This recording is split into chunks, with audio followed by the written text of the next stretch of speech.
Philippine is an upbeat anthem centered on ambition, success, and resilience. Each artist delivers a message of celebrating achievements and the constant pursuit of wealth and greatness. Directed by Nigerian cinematographer Kens, the video portrays private luxury set in the high energy atmosphere of a lively party.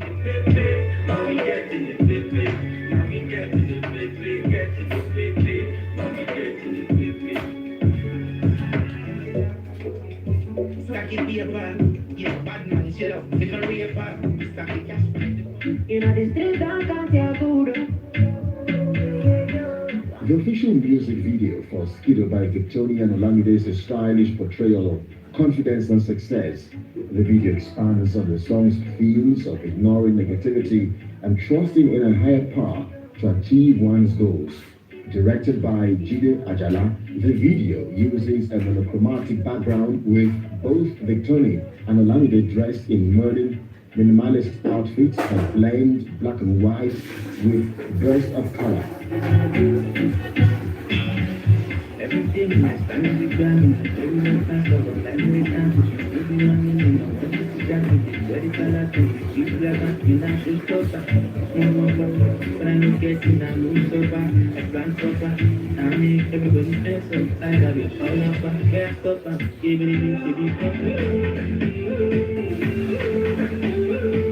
The official music video for An Essential by Fireboy DML and Feel featuring LAX features vibrant and uplifting visuals that mirrors the song's themes of resilience, inner peace, and rising above negativity.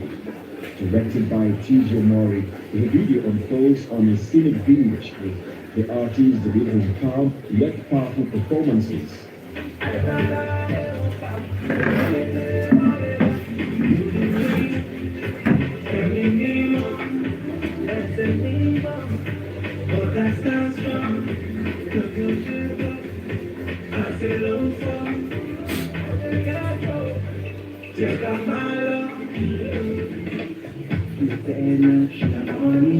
Rybina and Joe Boy join forces in celebrating love and connection in the new track, Adonim.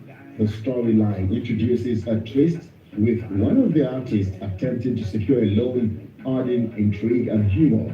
In the official music video directed by Ahmed Mosh, Rybina appears in a corporate or formal wear while Joe Boy sports a range of looks, including a smart blue suit that balances his stylish persona with his signature laid-back charm.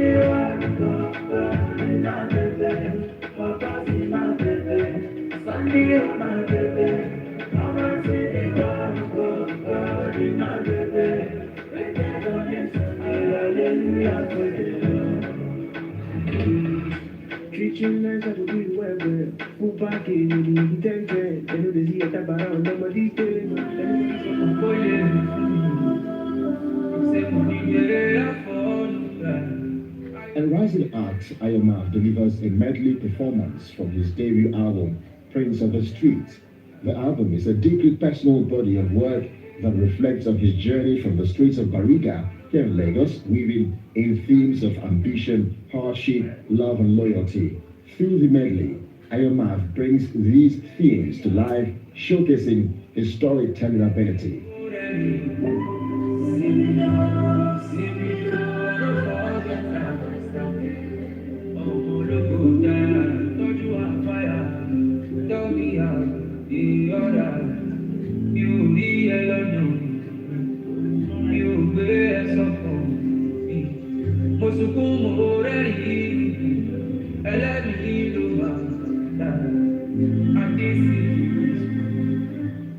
Well, that's the show, everyone. Many thanks for joining. Remember, you can keep pace with us by following the social media handles showing on your screen. Until next time, my name is Abide Dairo, and I'll see you again next time.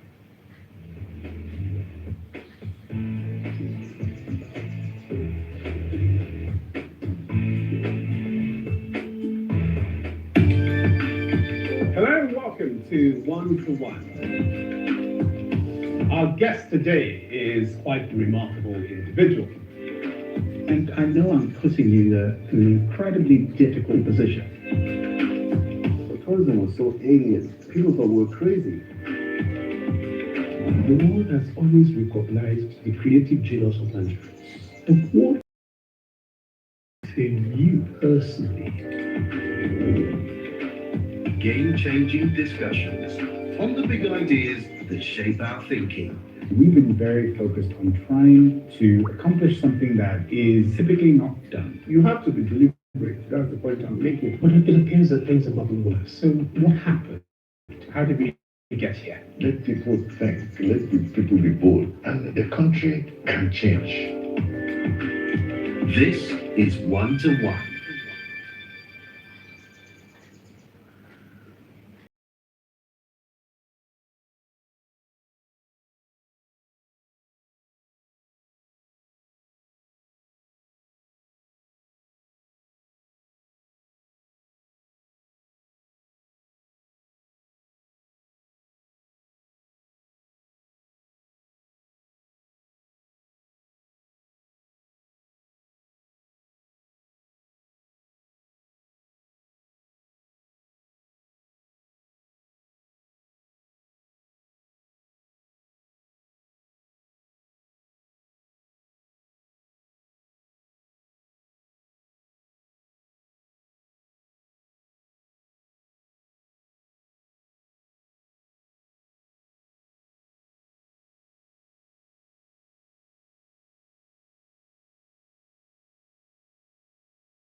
Life is a stage.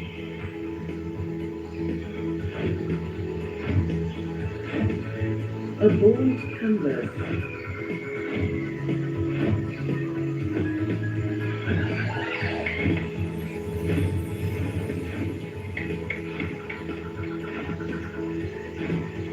Splash some paint on it. String some lines while at it.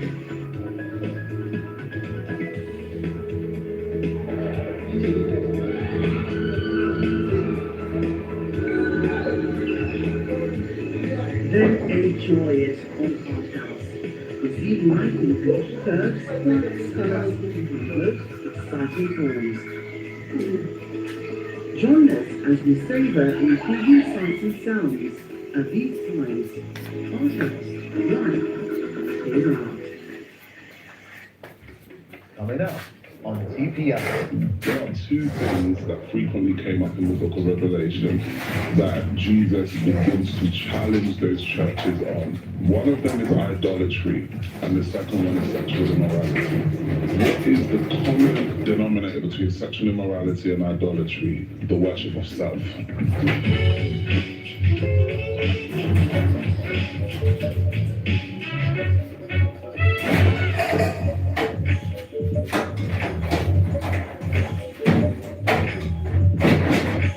Well, hello and welcome to TPI. As you're new to the program, let me introduce myself. My name is Oluwalemwele Yeah. Now that's my Nigerian heritage talking. But now we're going to shift and take you to the Bahamas with our first guest, Sherwin Gardner. Some time ago, we featured an interview with Sherwin where he talked about the inspiration behind his hit song, Listen Gonna Find Me Here. However, well before he went viral, Sherwin has been inspiring listeners throughout the world. Erica Linney brings us more about the man behind the music.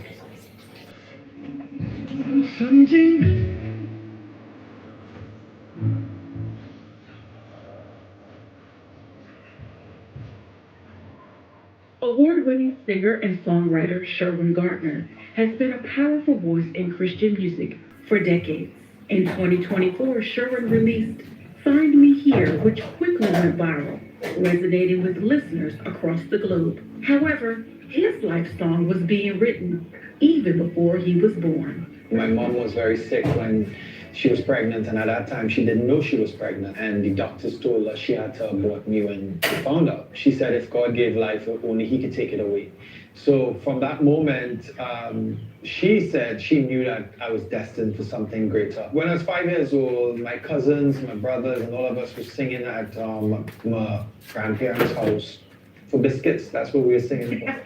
And my uncle who sang at that time, he was very popular in the country. He heard me and he's like, oh, you have a voice. And that next morning they put me in church, and the rest is history. So from that one service, I started to sing on big stages and throughout the country, and big opening of schools and businesses and everything like that. So, you know, it really is a journey of a beginning from 5 on stage. And, you know, I think for me, as a little boy, somehow I just understood that this is what I was called to do. You know, so that kind of guided me through my career. Just never give up since. You know. So when you were about 19 or so, a secular came calling and Yes. wanted to recruit you. Why did you decide to turn that down? Well, let me go back. So I started doing gospel reggae in a time when doing gospel reggae wasn't acceptable within the church. You know, people associated reggae mainly with different messages and messaging. So when we started to, as little boys, growing up in the islands, you hear about Marley's, you hear all the big reggae stuff, but we love it, but we wanted to put the church lyrics to it. You know, and thank God for my mom who really pushed us through it and said, if God has given you this song, keep doing it, you know. So now the church folks weren't really feeling you, but young people were. Yes. What impact did you see your music having on the youth? Well, it's an alternative, gave a lot of youths something else other than songs that would have been focused on other things, but giving them something, a positive outlet to listen to when they're studying, when they're going through stuff, you know, all of that. I think it was just the right season. And even some of those songs we are recreating because the messages are relevant even now. As Sherwin grew in popularity, he began receiving several invitations to perform. But one day he got a request that he could not accommodate. One company came to me and they said, you know, we love your voice, we love what you're doing, we want to work with you. The only thing is you have to say Jah and you don't say Jesus. And I was like, why would it require me to get into and lose my soul? So I turned it down and just keep going. You know, a couple years later, Christopher came to Trinidad, and we met, and then I got signed to Lion of Zion Entertainment, which is New Christ Fire, and that's my first opportunity of global stage, being on the global stage. That took me to Germany, Africa, different places, but mainly doing Caribbean gospel music. So not just reggae, but soca from Trinidad, where I'm from as well. You've been in this industry a long time. You're celebrating 40 years. Mm-hmm. And I'm not gonna lie, when I was like 40 years, and I kept looking at the picture, I'm like, wait a minute, I said, the math is not math. So 5 years old. 40 years of ministry, so it's been a journey. When you see me, blessings all on me. You don't know my testimony. You don't know. So what is tell us about at least one or two rough times you had, because I'm quite sure through 40 years.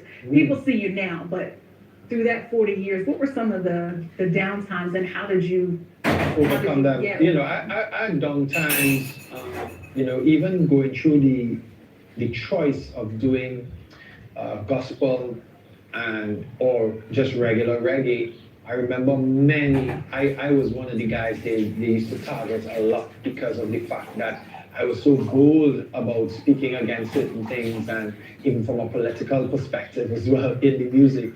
So it had times where I got a lot of flack and a lot of things, and God placed me on some stages where the church was open to, like, you know, I had to sing in a concert called Real Unity in Trinidad and Tobago, which was a concert from Marshall Montano, who is one of our biggest superstars, and he wanted the gospel there. And I remember a major testimony that came out of that, like, you know, there's this guy we met like 5 years later in London. We went to a big church called CCC.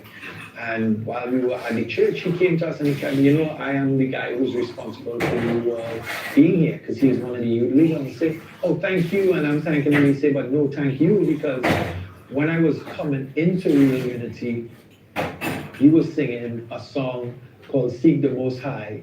It's where you're going to go when you die if you don't seek the Adonai. Only Jesus Christ will be glorified. And he turned around, went home, and then went to Bible school in the UK. So sometimes we don't know the impact one little message or where you are spreading that message is, or it can make, and there's multiple people with those type of testimony, and I just have to press through all these things, and yet still I'm here, you know what I mean? And there are people who's like, yo, give up on that, do this, or move away from that, do this, and I said, no, I'm gonna just continue and focus on doing stuff for Jesus, and he just made the way, and that's it. What a great interview. I love hearing the backstory of one's life, and it makes you appreciate them as a person and an artist. Now, don't go anywhere, because after the break, a remarkable individual known as the ambidextrous reformer is joining me. Stay with us to learn more about who he is and the invaluable wisdom he has to offer.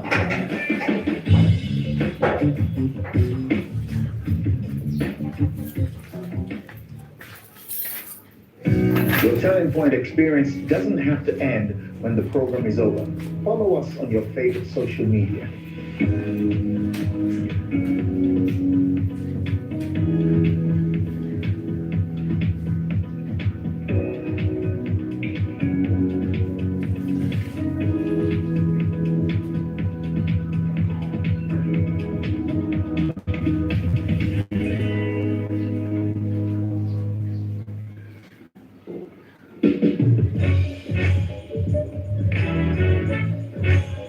Welcome back.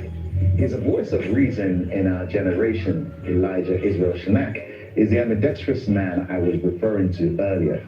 He's a globally renowned minister, scholar, and activist who has a message on how to hear from God in a world full of distractions. Elijah, thank you for joining us. So good to see you, Uncle Muyo. Now, you know, it's nice you saying Uncle Muyo, but I know I don't ever see you.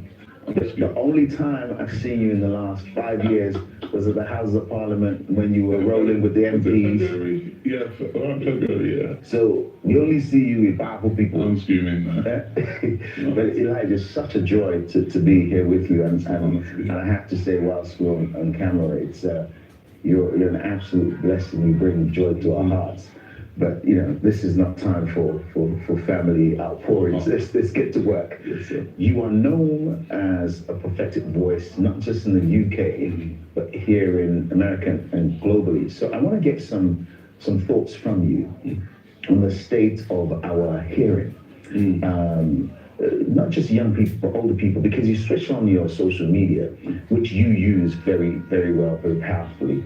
And there is Prophet A, who's speaking, and Prophet B comes along and says Prophet A actually has got it wrong. But we don't know who's who. Most people don't know who's who. We gravitate to the most erudite, and the one that links the Greek and the Hebrew. And sometimes I've seen you do a critique of what people have to say, and you show historical material. There is one, actually, never go there yet, never go here. So what's the state of our hearing from what you see as a minister that travels the world? Well, I would say Ecclesiastes is a really key text when we consider this, that there is nothing new under the sun. So any challenge that we are facing today, we can study throughout history, whether it's biblical times or even extra-biblical societies. We can see that we are facing the same similar challenges. In Deuteronomy 18, the scriptures speak of us not fearing the prophets who speak presumptuously and they essentially don't see the results. So in other words, they're inaccurate or their words don't come to pass. We shouldn't fear them. But then many people focus on that as the basis of false prophecy, but that was only a branch to a root. The root of false prophecy is found in Deuteronomy 13. And Deuteronomy 13 says that if anyone comes to you with a sign or a wonder, and they teach you to go after other gods, saying, let us worship them, gods that you have not known, they are not to be followed. And that's the key thing. The key thing in that text is it said that the sign and wonder can come to pass. So just because someone is demonstrating signs and wonders, miracles, the scriptures actually in the New Testament call them lying signs and wonders. And I think so we're facing a challenge now where there is a demonstration of supernatural expression, but it is self-serving. It focuses on our agenda, our lives, our purposes, our interests. As the book of Philippians says, where our belly is our God, it's serving our personal appetite and is not bringing us into the full maturity of what God's purpose is.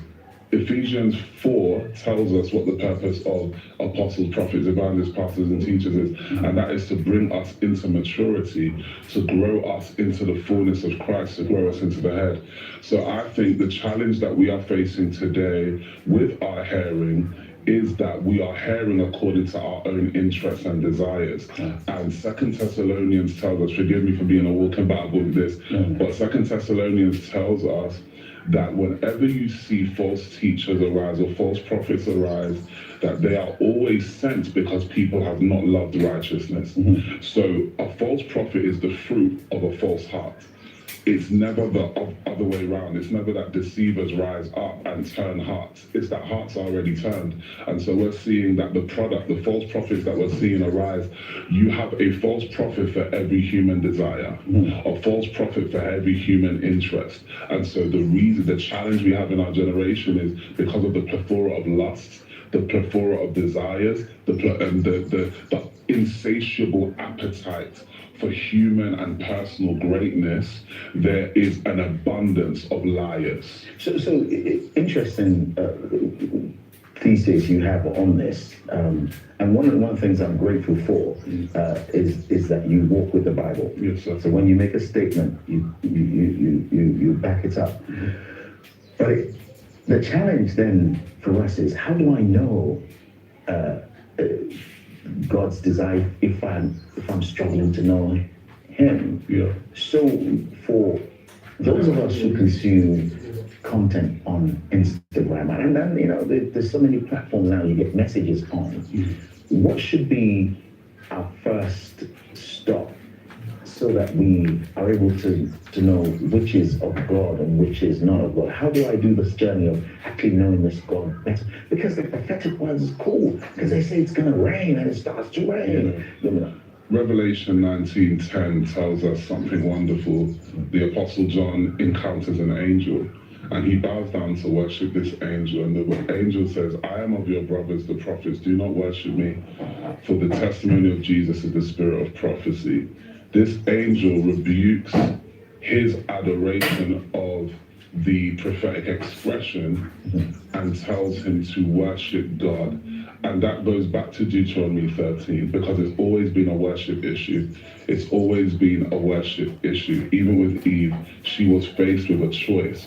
Do you obey the voice of God to Adam, or do you obey the voice of your desires and your impulses? We're always going to be challenged with this worship issue.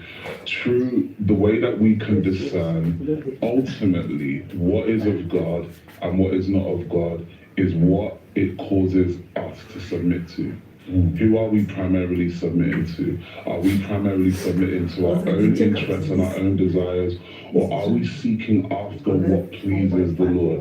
Are we seeking after what his ultimate desire is? Because the Bible says it like this, that when that the Lord will cause us, that when our ways please the Lord, that he will give us the desires of our heart. It starts with when our ways please the Lord. Why?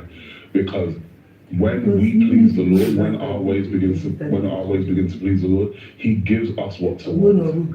He gives us what to want. And so there has to be an exchange. True prophetic ministry is going to draw us to a place of exchanging our will for his will. And Jesus demonstrates that in the garden. You know, we rehearse Easter, or we call it Easter in the West, but it's really Passover in the original Hebrew tongue. We rehearse this every single year, but we always start on the cross and we don't start in Gethsemane. Listen, I'm gonna, if you don't mind, stay with us, because there's so much more to explore. Yeah. Don't go away. We have more with Elijah after the break.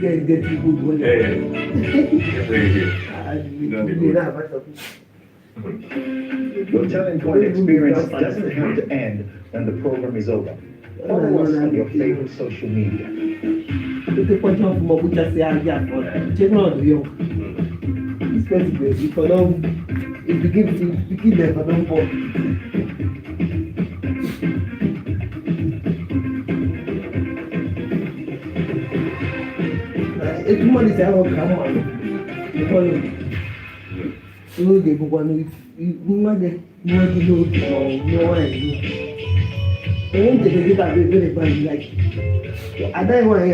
break, I was talking with global activist Israel Shanak. If you didn't already know, this young man is loaded with wisdom. He's here to give further insights into how we can sift through all the world's noise and hear what God is really saying. Elijah, thank you so much for joining us. And it's an absolute joy. My one pack is buckling inside of it. So earlier on, we spoke so much to as you began to journey. One of the things I love, and I always love about you, is your handle of the script. You don't do it injury. But this moment is a world of voices. All claiming to be the voice you hear. How you know what?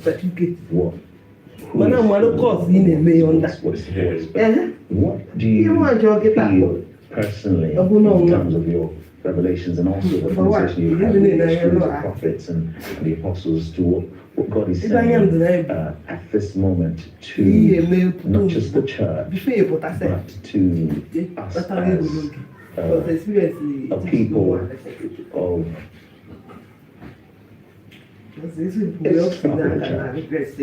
what's the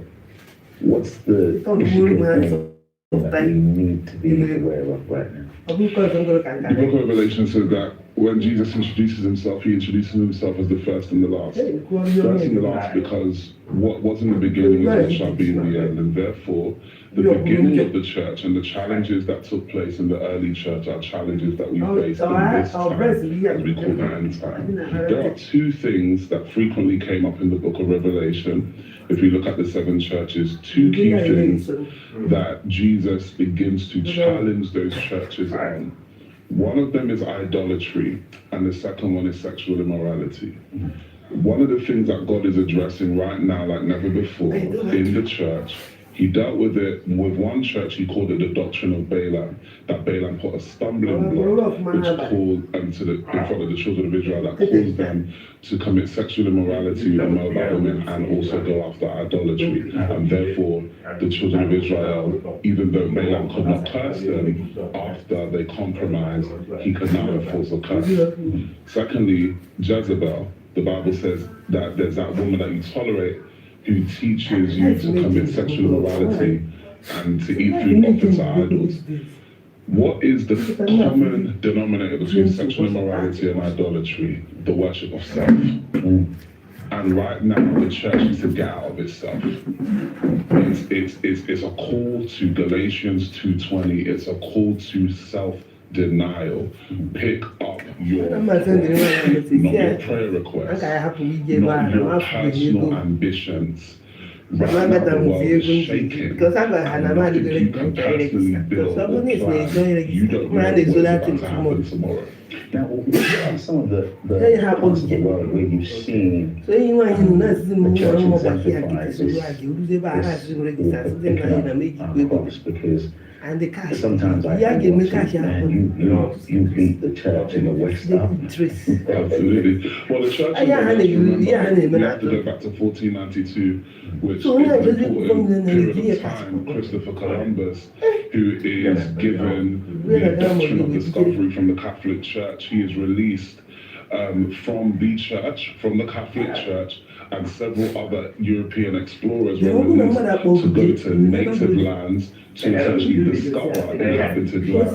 The West is full of greed. It always has been full of greed. It always has desire to expand its appetite for more territory, more land, more wealth, more resources. And so that spirit is in the soil, and it gets into the church. So the West has always faced that challenge. But I see in the church in the East and the church in Africa, Asia and Africa, there is such because of the poverty, because of the lack of resources, there is an appetite and a hunger for something beyond the natural, something beyond the supernatural. There is a drive for greater faith, if that makes sense. And we see in the scriptures as well, God always moved among the poor, among the oppressed, and among the needy. Jesus even said the Spirit of the Lord is upon me for those people.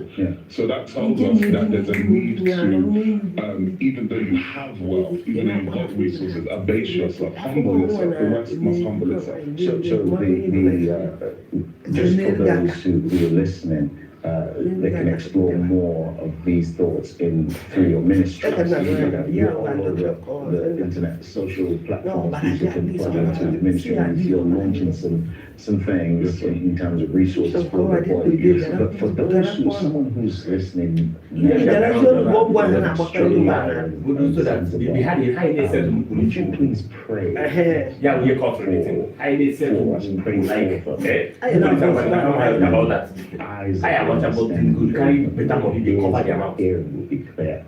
our minds to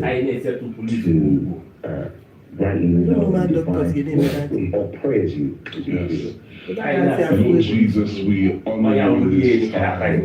This is a time that you are gathering your remnant from the north, the east, the south, and the west.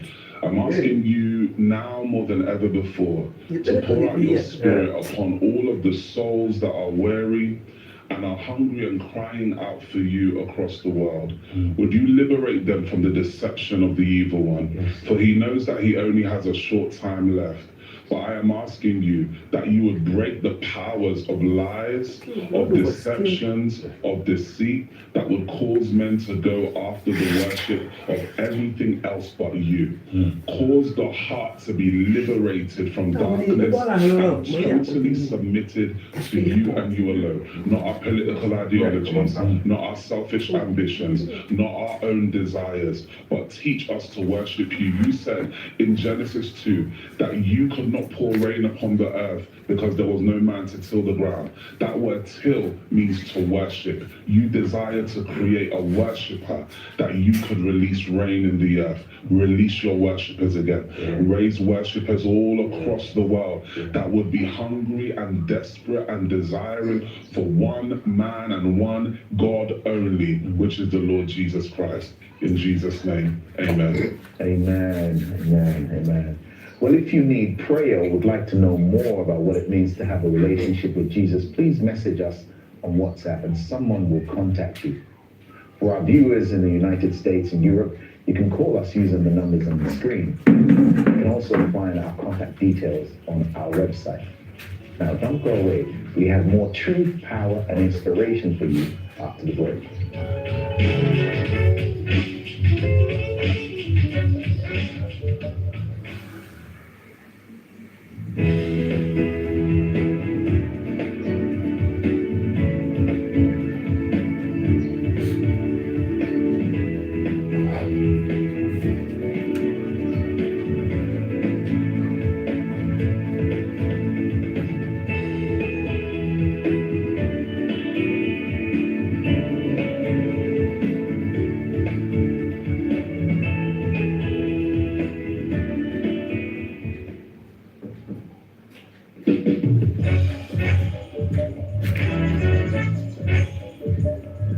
Welcome back.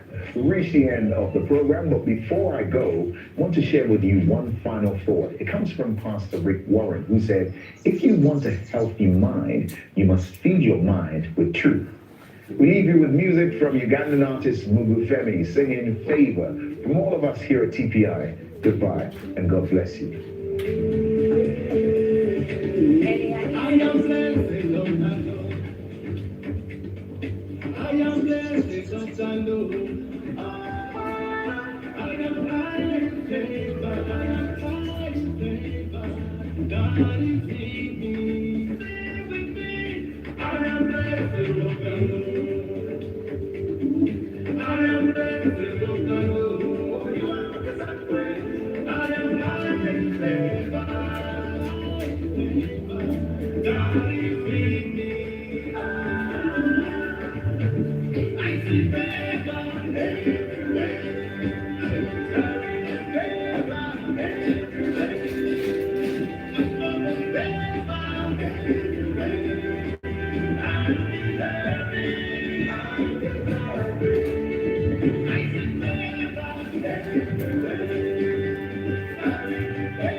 Seasoning cubes, now available in Kayamia flavor, a perfect blend of ingredients like garlic, ginger, onion, cloves, and many more.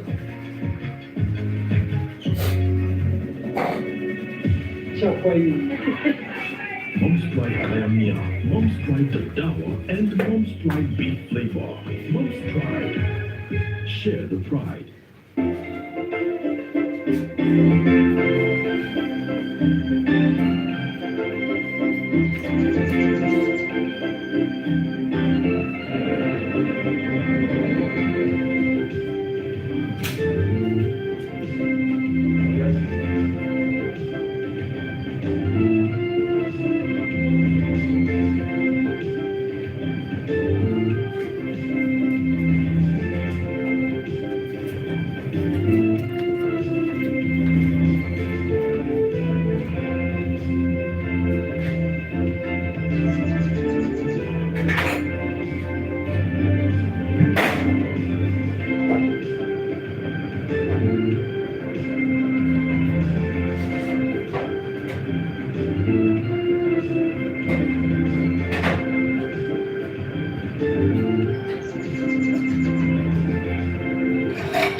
Hello and welcome to your perfect day starter, the morning brief. It is Friday, October the 3rd, and we're live for you in Lagos, Nigeria's commercial capital.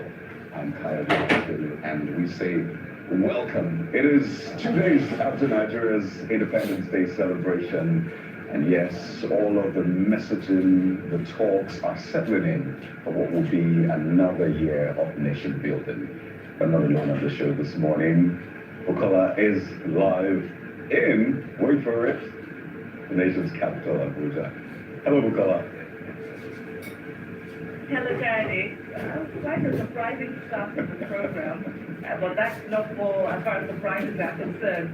I bring you greetings from a very unhurried, unruffled, and wealthy federal capital. No, Bukola doesn't fight. Wealthy federal capital, Society. Good morning, viewers.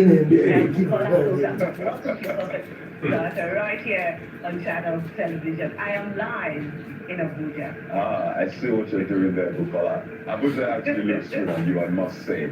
You're radiant in Abuja with all the greenery, the scent. I bet that Abuja would look good and do good for you. But let's get right into the show today. We have a package, as Bukola would say, a bumper package. Well, a couple of things played out yesterday, particularly in the nation's capital, and mentioning.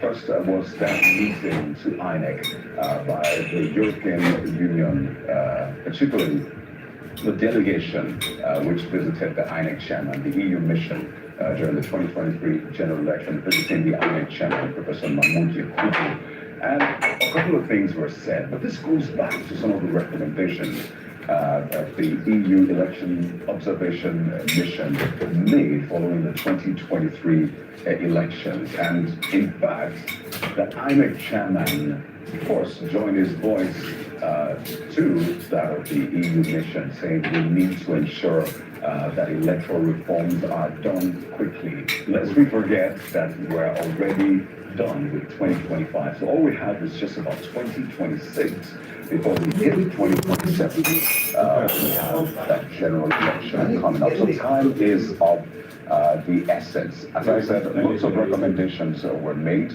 in those reports, but it's very important to ensure that that real work is done. So all eyes on Nigeria's representatives at the Senate and the House of Reps, that's the National Assembly, Him and I so that these laws are expedited.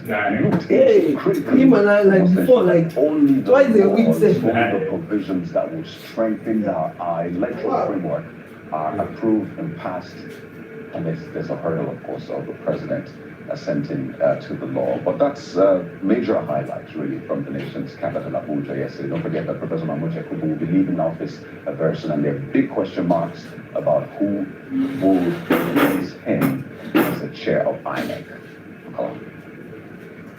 Yes, indeed, Kade, the advocacy is on that the next man, to take leadership of INEC must be one that is above board, one that is not aligned in any way with any political party, and more importantly, one that can stand, tall and strong beneath pressure, or any form of political interference in the determination of elections. And of course, amid all of that, the legacy of the man whose tenure is almost expired is being scrutinized. But more importantly, he is also calling for early passage of the amended electoral law, which is critical for effective planning ahead of the next general election.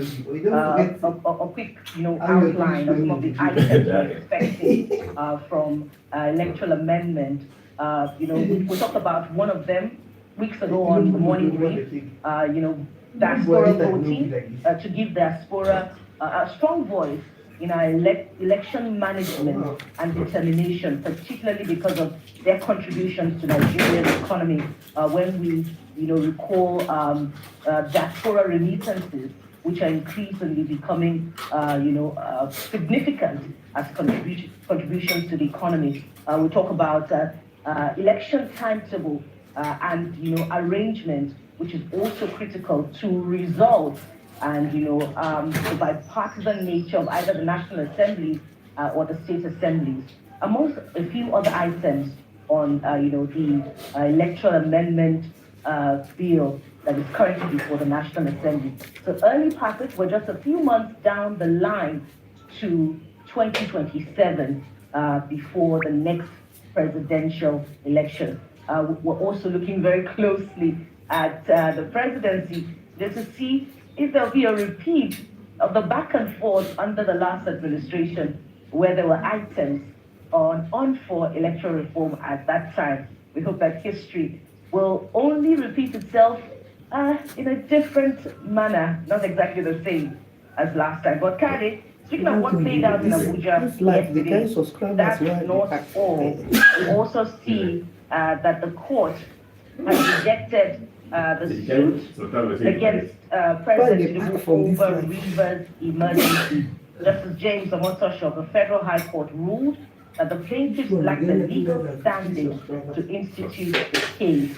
Amongst other things, Justice Omotosho is saying this morning that the plaintiffs cannot file under fundamental human rights because President Tinubu was acting under emergency law, section 305 of the 1999 Constitution. But the question is really that is the judge, because court rulings are also a form of education and enlightenment on the meaning and implications of our laws. So the president, the judge aligning with the president's application of section 305 of the 1999 Constitution, which has elicited a debate, when that proclamation of the state of emergency was done in Rivers State, about how emergency rules can be deployed without necessarily suspending democratic institutions. So Justice Omotosho is saying that emergency powers, is it also telling us that the president appropriately deployed the powers of the 1999 Constitution. And also, if the plaintiff lacks the legal standard to file against the president, so what is the strength of the fundamental human rights of citizens of a state whose laws, whose rights may have been infringed upon, as voting members of the electorate who have a sense of entitlement to honor or members of the state assembly who rightly voted into office. But again, Kari, you and I are just unlearned members of the law, so we can only ask questions, which is our own area of competence. Kari. Quite interesting, Bukola, is the fact that after all of those, what I call it, opinions from the court, the conclusion eventually from Justice Omotosho is that the originating process ought not to have been accepted for filing in this court. That's the court. The subject matter of the suit saying it's clearly outside the jurisdiction of the court, and the law is settled that where the matter is not within the jurisdiction of the court, it should decline jurisdiction. So it's quite interesting that those opinions were given. The court said, well, it's fine, it's even outside of our jurisdiction. Again, some of the issues that we really need to look into when it comes to court processes, filing, and cases. So we need to build trust in the judiciary much more. The judiciary is meant to be the hope for the common man, the very last hope for the common man. So after all of that talk, we then hear that it's not even in our jurisdiction. In any case, there's a build-up to 2027, whether we like it or not. And the Vice President of the People's Democratic Party, Mr. Atiku Abubakar, has been used time and again about his ambition to run again in 2027. But one interview given in House BBC caught a lot of people's attention where the former Vice President spoke about supporting younger candidates, and there was different interpretation of that particular statement. So the media aid they had to come out and say, well, he didn't say he will step down. He said if a young and credible candidate comes out of a credible process, then he will support that candidate. Potato. That's what it is right now. From the former vice president, say, I am not stepping down, but if another candidate, a younger candidate, comes out of a credible election, then I will step down. I must say that the jury is out there on whether or not he should run, but it's a fundamental human right. Whether or not the people will vote for him is another thing entirely. I will tell you this, he is very confident and he has a lot of support from Nigerians. Well, we've had this conversation time and again, particularly since the emergence of the African Democratic Congress, the new party that is perhaps, aggregating this coalition by the opposition from the different political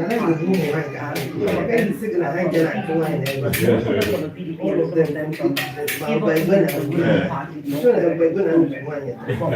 We've also talked about, the big egos in the room and how it will be difficult, to arrive at a consensus such that they can present a formidable opposition to the All Progressives Congress in the next general election. It's unsurprising that the former vice president and potential candidate of the PDP in 2023 will put out that statement.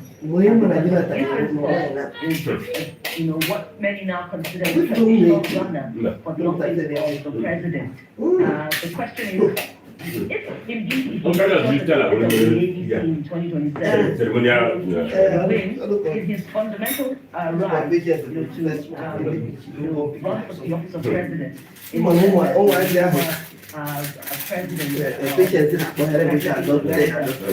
Lincoln actually ran 15 times, and we know that late President Muhammadu Buhari himself went about 4 times before eventually won. So who knows? But more importantly is the history of defection that is now at former president. Overwhelmed for political integrity in our election and party. Those are the real issues. Those are the real questions that we should be putting to the former Vice President of the Federal Republic of Nigeria, especially as we look towards the next general election, and such that we can also tie that to what he offers to Nigeria in terms of transformation. But it's an ongoing conversation, Kari. We hope we get the opportunity to ask these questions again. But what do we have for you?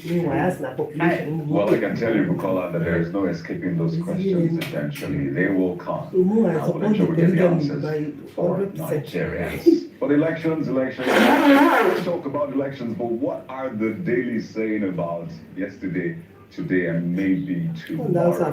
We're going to be taking a look at the front pages in a moment, but just before that, something to chew on. Must the next chairman of INEC be a woman? Or a man, rather? Can be a woman this time around. Just something to chew on. From outside, but take a moment now every time Mr. Diana will review all the things. If they want to hear them, they can't do it. Propaganda is all about oil. Let's take a look at the front pages. Mr. Diana to be something. Good morning. I know, particularly in Independence Week, I heard some people after the public holiday on October 1st, just close. I'll take 2 more days for that. No, Yes. Come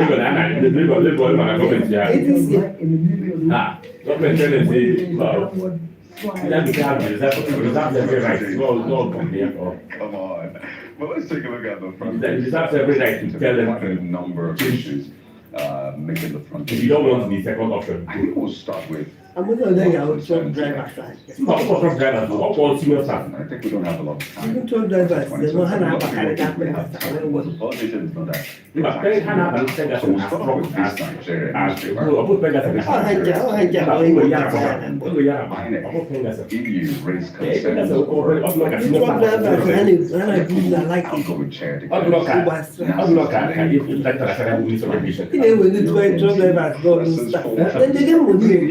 Big story on the front page. And explain to you the real thing. Pengasar is association of senior staff. Globally, We asking na federal civil service. Asking association of senior staff. Voter turnout. Truck drivers are over We have our own recommendations. About 6 now that they are pressing, but originally it was over 20. Elections 2023. Mr. Secretary, if they have a checklist, these are engineers, these are technocrats. First, for me, is the appointment of the INEC chairman. Chairperson.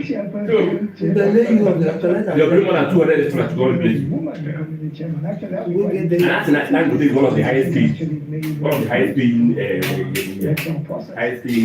But yeah, I think topping that list. After when you cannot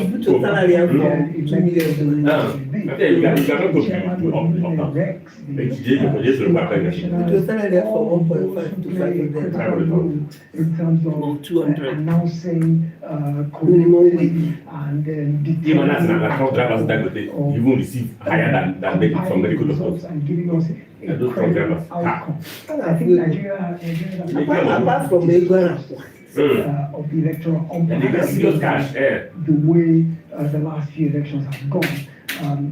Technology has been introduced. You have the IRS. More than 70% of them we are graduates. All kinds of things that are meant to.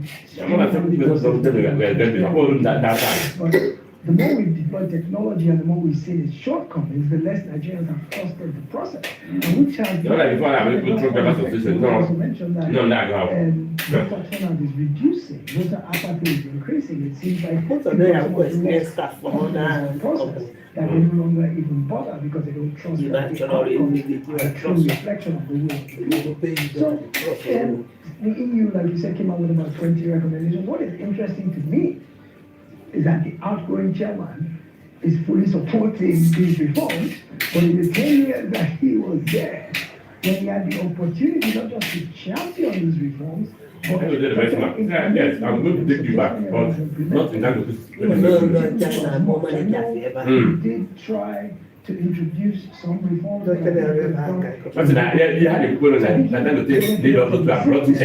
Now try to upend for whoever is coming. People that will not run down this country. Yes, there's a Why lot not? of things that can be done. The reforms from the EU. Personally, I don't like outsiders coming to our yes. So when I saw the EU yesterday, the neutral monetary pontificating about what they did wrong and it didn't sit very well. I understand why. Because Nigeria has not complete faith in our own ability to think correctly, and it's an outsider who has no skill in the is coming and giving an objective assessment and say, these things didn't work well. If you correct these ones, you'll have a better outcome. It's going to come out to instance, but it still does make me feel good that we can't come up with our own homegrown solution. Foreigners or outsiders are telling us better our situation. I think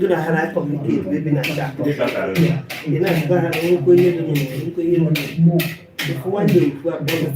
Not just electorally, but in terms of Bring it, I agree. A lot of people have said it would be also great to see. Exactly.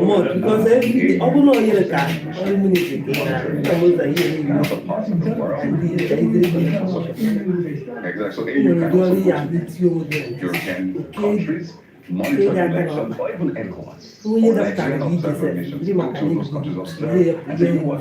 Having learned from our experience, these are some of the recommendations we think will work for you.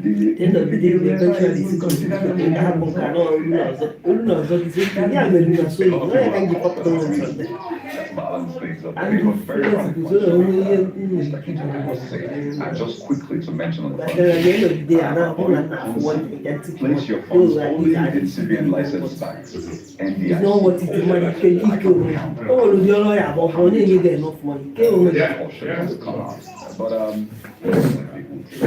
But for color, over to you now. What paper do you have first?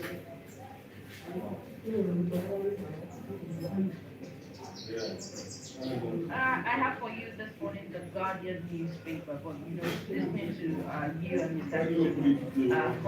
gives cause for sober reflection, particularly as we move towards the general elections, with the positioning yet again, that foreigners, are sort of setting a tone for a reform for our electoral process. It gives a cause for a lot of thinking. But let's look at the Guardian. How brand Nigeria suffers from misdeeds of few abroad. Mr. Akisobi, the picture there is quite telling, and I'm going to leave you to do the reflection on what the Guardian is trying to tell us. But if you look at the story on the inside pages 4 and 5, there are Nigerians who are, doing amazing things abroad, but are facing cases of, corruption, and their businesses are threatened because of the image of Nigeria and Nigerians abroad of being corrupt. And we've had this conversation on this show some months back when research presented by a young Nigerian actually showed that Nigeria is not the leading nation in the world as far as Ponzi schemes and internet fraud is concerned. There are other countries in the world who are who take positions at the top of that list. Is that how worrying is this for you when you consider these trends?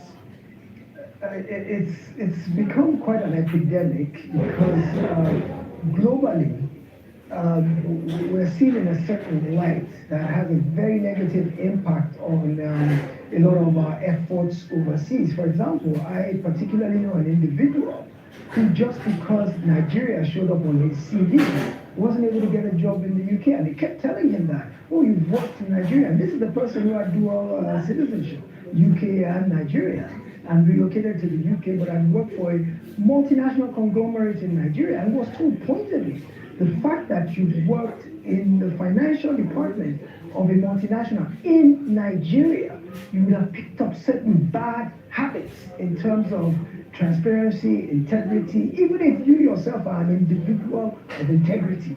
The fact that you've been seeped into the system that operates in Nigeria gives us pause to be able to employ you. So globally, even if we're not the most corrupt, or even if we're not the ones who engage in the most nefarious practices, the fact is our people flaunt their achievements, even if they're negative. The same way we have Nigerians doing wonderful things in medicine, in engineering, in IT, in computing all over the globe, the same way that they're celebrated. So also our Nigerians who are doing things that are not above board are also very loud. Look at the case of like a hush puppy, for example, who was very publicly Nigerian, and despite the fact that he was breaking the law and doing things that were criminal in nature, he was flaunting it on social media, not hiding the fact that he was a Nigerian. And this kind of story spread globally, and people use that to stereotype us that this is what we're all about, even if we represent a whole lot more than that. And Nigeria is also known as the capital of romance scams, whereby people are hiding behind the internet. You know, the internet confers so much anonymity on anyone that you can do anything without people knowing who you are, where you are, what the truth about your intents are. And we have people in Nigeria who are committing global scams from our country here. And the IP address of your computer will show where you're operating. So it's easy for international law enforcement to know where you're coming from. So we have a lot of negative publicity, and the truth of the matter is that our youth seem to think that there's shortcuts to wealth, and they're not so steeped in the tradition of working hard and paying your dues and one step up the ladder one at a time. There's this hip-hop lifestyle that is promoted in Nigeria that shows lavish wealth for little effort that is celebrated. We've not begun to ask how people make their money and condemn those who can't explain how they are to live the way they do. As long as you make money in Nigeria, you celebrate. So that encourages people to seek success at all costs. And because of the disparity between the naira and foreign currencies, the euro, the pound, the dollar, it's much more lucrative to seek to do your scams overseas and earn hard currency. So there's a lot of this going on, whether Nigerians overseas, whether Nigerians here who are preying on victims overseas. I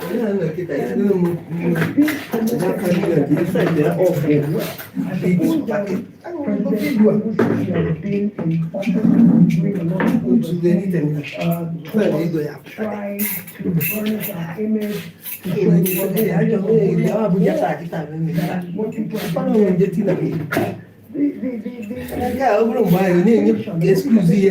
before you know it, you miss that opportunity. Getting to a point whereby nobody internationally would take a Nigerian at face value and believe he has anything. I give him much money. It's quite bad that our reputation has gone down the tubes. And individually, not just government, need to begin to work to improve that image. I must say that, just to add to what you said, we have great Nigerians who do great stuff. Eventually, one day,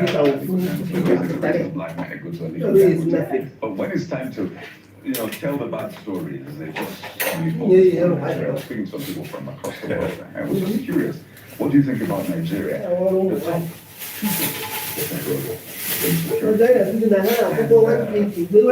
2% internet scam. And I had to try to contextualize this. There's insecurity. One side of the story. The other side is I started showing them beautiful things about Nigeria, and they realized that, okay, I've been listening to just one side of the story at some point, saying, I think we want to visit Nigeria, so maybe that's extra points for me for being a good citizen of the country. Absolutely, selling our brand. Right. I mean, yes, these stories exist, but we always tell one side of the story and leave the other side out. Let's go over to Vanguard newspaper and take a look at of New Telegraph. Let's take a look at New Telegraph newspaper. And again, New Telegraph leads with election matter, uncertainty over a legal framework in their electoral process. And we've talked extensively about that one. But I want you to speak to an issue that has been going back and forth for a few days now. If with that time, That's when you between, make them, Pegasus and Dangote. even if that 6 months they run for one in a year, they will still do you for that. On the program yesterday, who said Even they if didn't sign the reconciliation pact. you do it for that, And if you look at the that, many months where you know it's by the you get minister. that. It was only the Yes, you are- minister's if you signature even that was on the document. And indulge that in was all what this was real right estate, for this me, thing, but because it was good to hear now you're that lying. we are suspending the strike. You work with all this surveying stuff. Pegasus has said Then that they again make that, you know more what, money, that another gig meant come out us to here. go for them, And make we more have another worked with big different money. ISOs which contribute. Nine. We're not just a random union, we're, Just carry professional talent, experts in that field. Do you think the storm is over now? Well, as I was coming to the studio this morning, there's excuse, right? Excuse, which is a offshoot of that 1 or 2 day stoppage, and you can already see the knock-on effect, the impact. So clearly, Pegasus is not a union or a group of people to tolerate. They do have power, and they need to be taken into consideration. The compromise or the truce negotiated by the ministry seemed to be a bit of a win-win on both sides, whereby they said, quote unquote, that Dangote will reabsorb the 800 laid-off workers that was the However, the bothersome part of it is said that Dangote will reabsorb them, but redeploy them to other areas within his conglomerate. Now I ask Because myself, it teaching them the money. You cannot start those play again. oil sector. Yeah, petroleum engineers, geologists, they are But I like really tomorrow.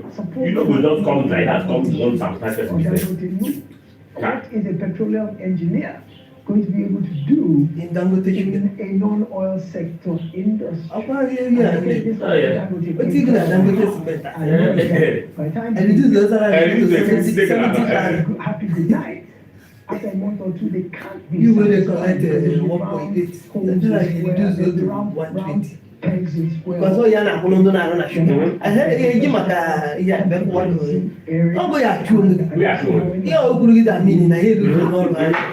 What engineer me ya na ya be what that. You dey na that. You dey na package sugar na that go take it. I like it. I like it. Don't beg us to have. They've always been given. See, they have been politicized.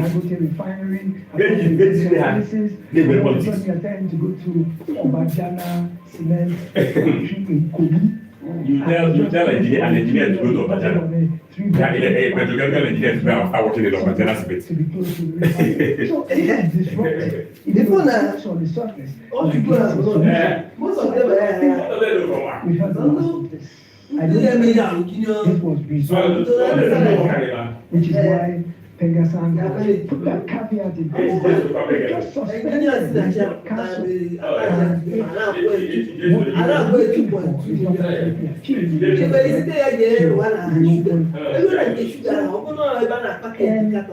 My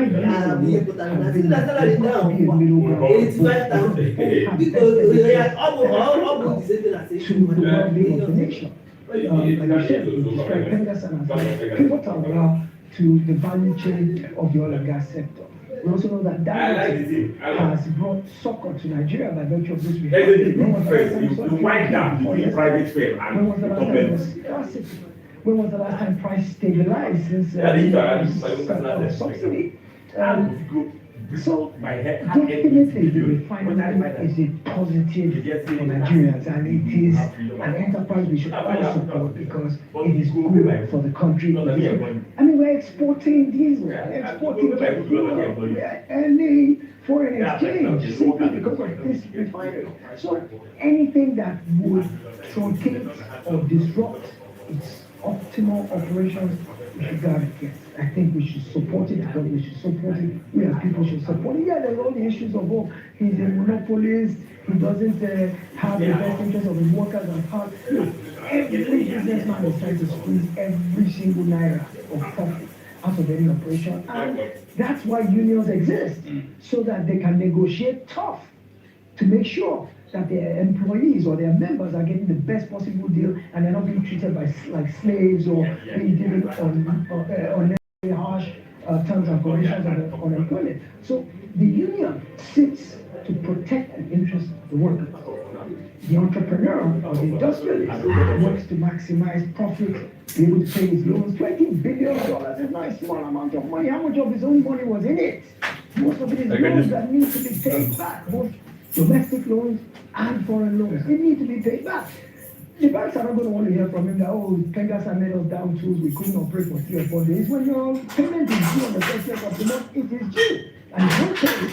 You have penalties, you have interest, you have all kinds of things. So there's a natural tension between both the industrialist and the union or the worker, because their interests diverge.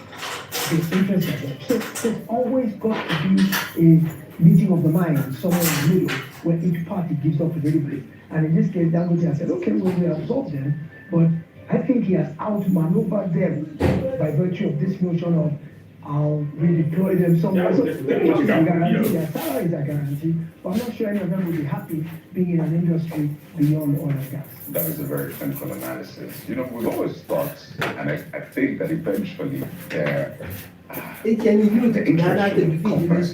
people, for the benefit of the people, right? One for all for one. Before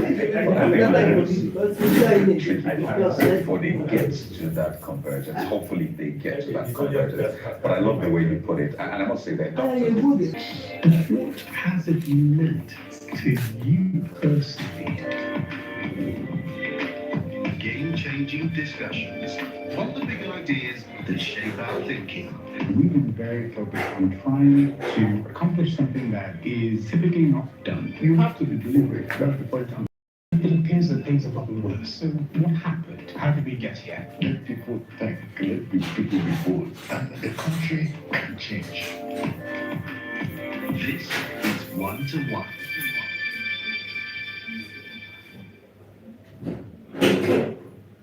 Nigeria is a nation with potential that have yet to be fully realized. Between 2015 and 2024, for example, our real GDP growth largely stagnated and per capita income contracted, eroding living standards.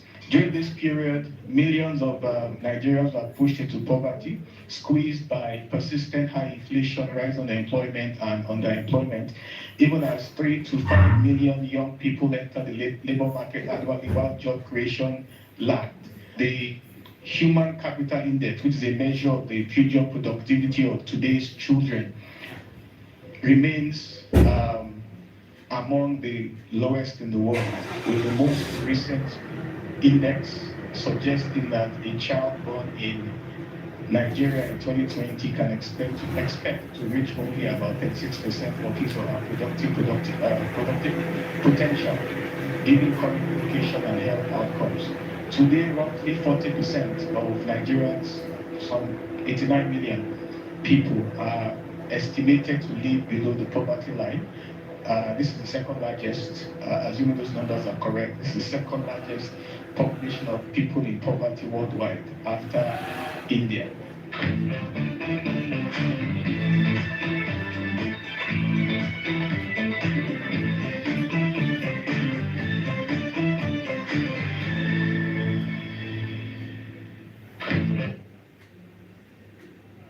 Welcome back. And so that's very unsettling submission by former head of the NBS, National Bureau of Statistics, Mr. Yemi Kale, sets the tone for our first conversation this morning. And, you know, to help us, of course, we have Dr. Tope Fasua, who's a special advisor to President Bola Tinubu on economic affairs.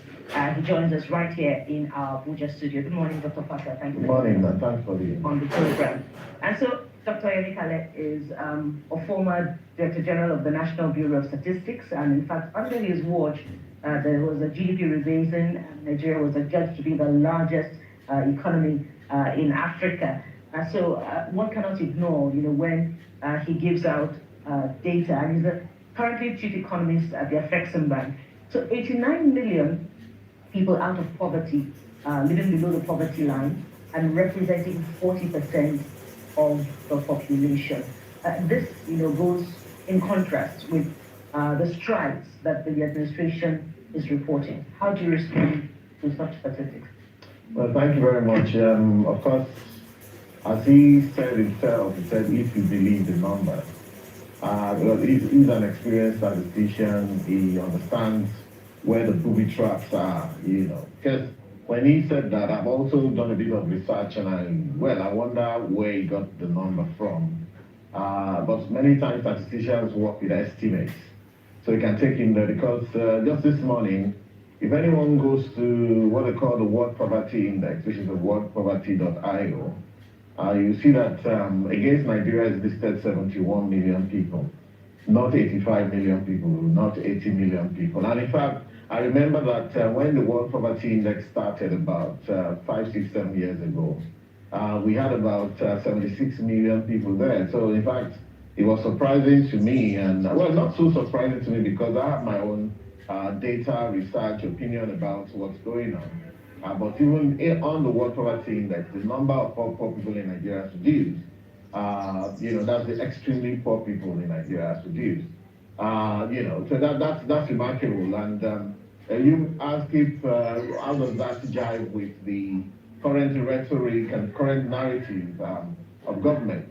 Of course, we understand that contrary to people who will come and say, you know what, people are hungry, let's share all the money, let's give them money on the streets and all of that.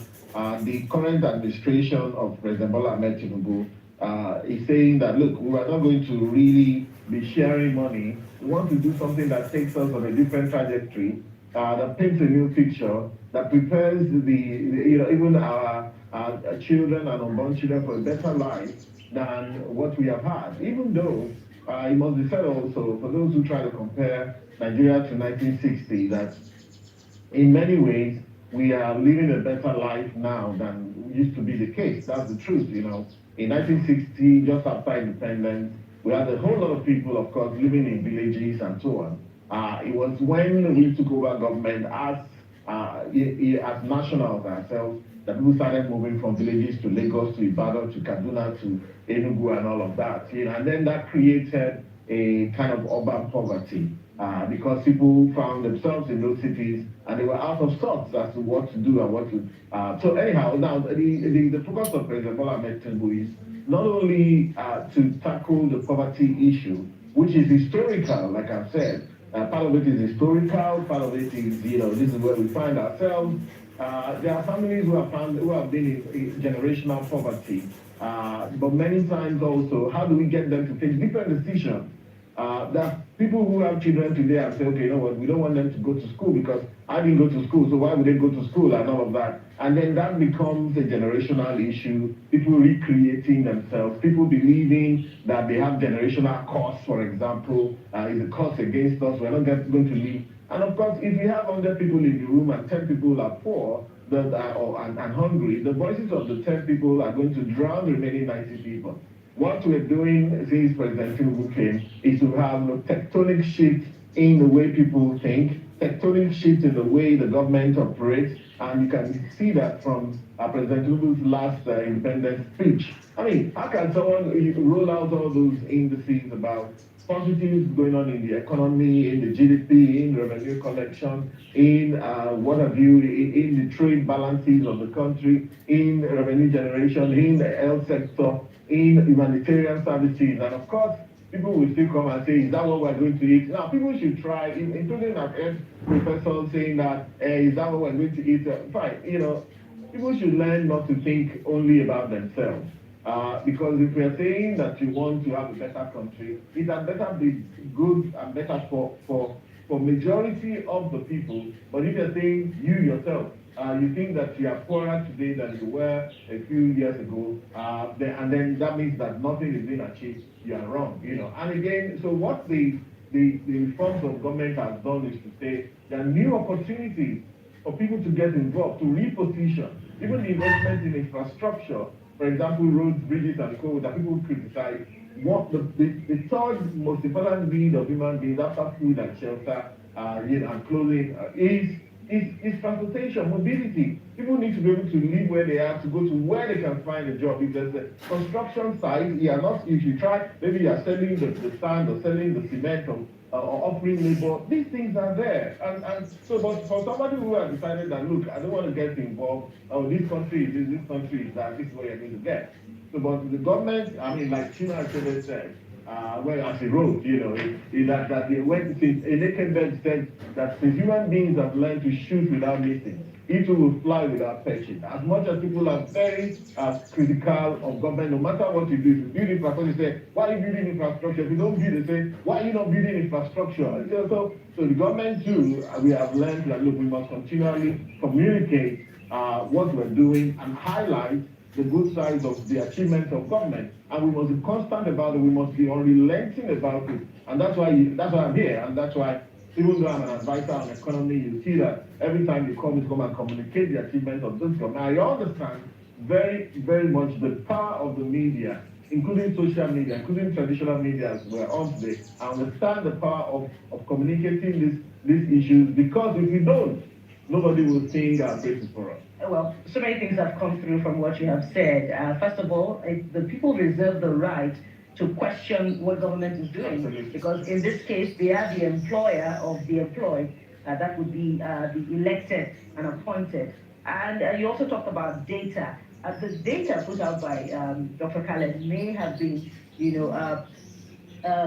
good for the administration when you consider other figures put out by international institutions, which actually put poverty rate between 47 and 56% from about the last quarter of 2024. I know that the data can be questioned, but even the NBS data, the current NBS data would show that poverty is higher than 40% submitted by the administration. But Dr. Kale also spoke to some very important issues. He talked about social safety nets. Now, if indeed the administration's humanitarian ministry is effective in the schemes and the programs, in the last 2 years of this government, shouldn't this figure have gone down even more significantly? Exactly. When you consider the distribution of 25,000 naira to vulnerable households, 75,000 naira, that's on the one hand. Yes. On the other hand, does it not also show that grants are not effective in effectively transforming people and taking them out of poverty? Right. So you know what? Anyone that seeks the mandate of the people, govern, to lead, as especially a president, to take on a burden. And I'm glad Mr. President has always said, please don't pity me, I know what I took on. Sometimes it's a poison chalice. You're better off being on the other side, criticizing and pointing fingers, than offering yourself to, it's a huge burden.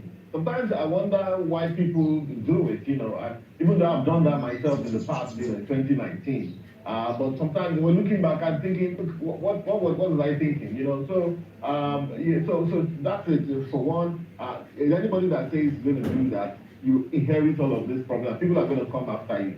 So you have said that, why if the humanitarian ministry is doing what it's supposed to do and sharing this money, 25,000, we're not supposed to be here. Number one is that 25,000 will not take anybody out of poverty.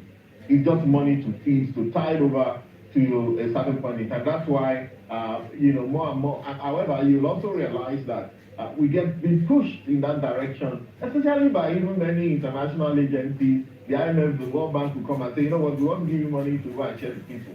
Mr. Kojawala was here, who's also very experienced and worked in this country 12 years as Minister of Finance. He also said that, social services, you are not giving money to the people. Now, so the thing is this, that look, the government understands that we need to give money to some people, but we will not be pushed in that direction of just going to share all the money. Infrastructure also matters. You mentioned humanitarian services, but the thing about humanitarian services is that it's not just about the money that's shared. Minister of Finance, Coordinating Minister of the Economy, said 330 billion has been shared, even though the Minister of Humanitarian, his own figure is funded at about 420 billion. So there's some sort of, that needs to be sorted there. But however, these numbers are there, big push out. But when you talk about humanitarian, infrastructure also comes into play. For example, I keep giving an example of places like the Nembe Brass Road. The Nembe Brass Road, many years ago, Rex Jim Lawson sang a song, and talked about how, you know, it will use canoe to go to Nembe. And, you know, that had been there since the time of 1960s when Rex Lawson was singing that song, up to recently when the roads and bridges that linked the Nembe to the mainland of Rivers State has now been commissioned and all of that is being used. Go to Taraba State, many parts of Taraba are still today. And that's one of our most beautiful terrains cut off from the rest of Nigeria. So every time you do an infrastructure that makes it easy for people to move around, or you invest in hospitals, in schools and all of that, you are actually impacting on that humanitarian factor. For example, under Minister Pate, about 4,000 primary health centers have been refurbished. There have been provisions about 4 million free deliveries have been made for women. About 6,000 free cesarean sections have been performed in that ministry alone. What that does is it frees up money that people would have had to start looking up and down for money. I mean, to deliver a child in the US, if you were not on insurance, even if you were on insurance, a normal delivery is at least $16,000. You go to Cuba General Hospital here, people do that for 5,000 naira, even less. You know, and we have been doing this consistently for over so many period of time. Equally, infrastructure, I mean, spending on education, for example, more than 100 billion naira has been spent on NEL funds. I understand that if a student applies in year 4, that NEL fund will not only pay your school fees for year 4, including giving you pocket money, it will pay your school fees for the past 3 years that you have been paid. That is money in people's pocket. People are not emphasizing it. So again, the point is this. We understand that if we don't save and blow our trumpet, nobody will. Mr. President has eloquently blown the trumpet on October 1st, and for the first time people were shocked. But then again, it riles some people because, hey, you know, unfortunately, some people don't want to hear anything good about Nigeria, but this country is making progress. You know, on the trade side, people are making money, exporters are making money, people are doing well. Manufacturing export grew quarter to quarter, 173%, year on year, 67% against last year. Something is happening. People are better paid attention. But for those who are positive, take advantage, reposition, do your networking, you know, speak up, you know, get involved, write a proposal. And you can do that a lot with artificial intelligence these days. Things are changing. In fact, there's one gentleman, a very young person, who does graphics for me. I've never seen him before, but I know how much I've paid him in the last maybe one month or 2 months. I didn't know that he was only just going for youth service. He just called me a few days ago that they called him for camp. I said, well, I thought that you were a staff. I don't know where he lives, somewhere in Jos. I've never seen him before.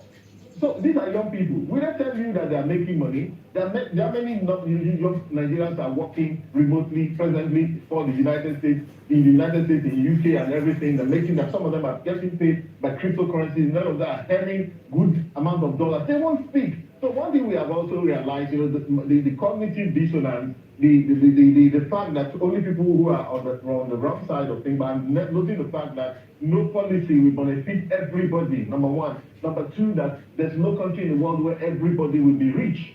So sometimes I hear Nigerians saying that, oh, just because we have oil, everybody should be enjoying in this country. There's no country in the world where everybody is enjoying. It's what you do that you get. So let's push more people to be able to do what is productive. What we want to do is to increase our productivity. And you see that 4.323% that you see, the target is double digit. We are going to ensure, by God's grace, we take that into 8%, to 9%, to 10%, to 12%.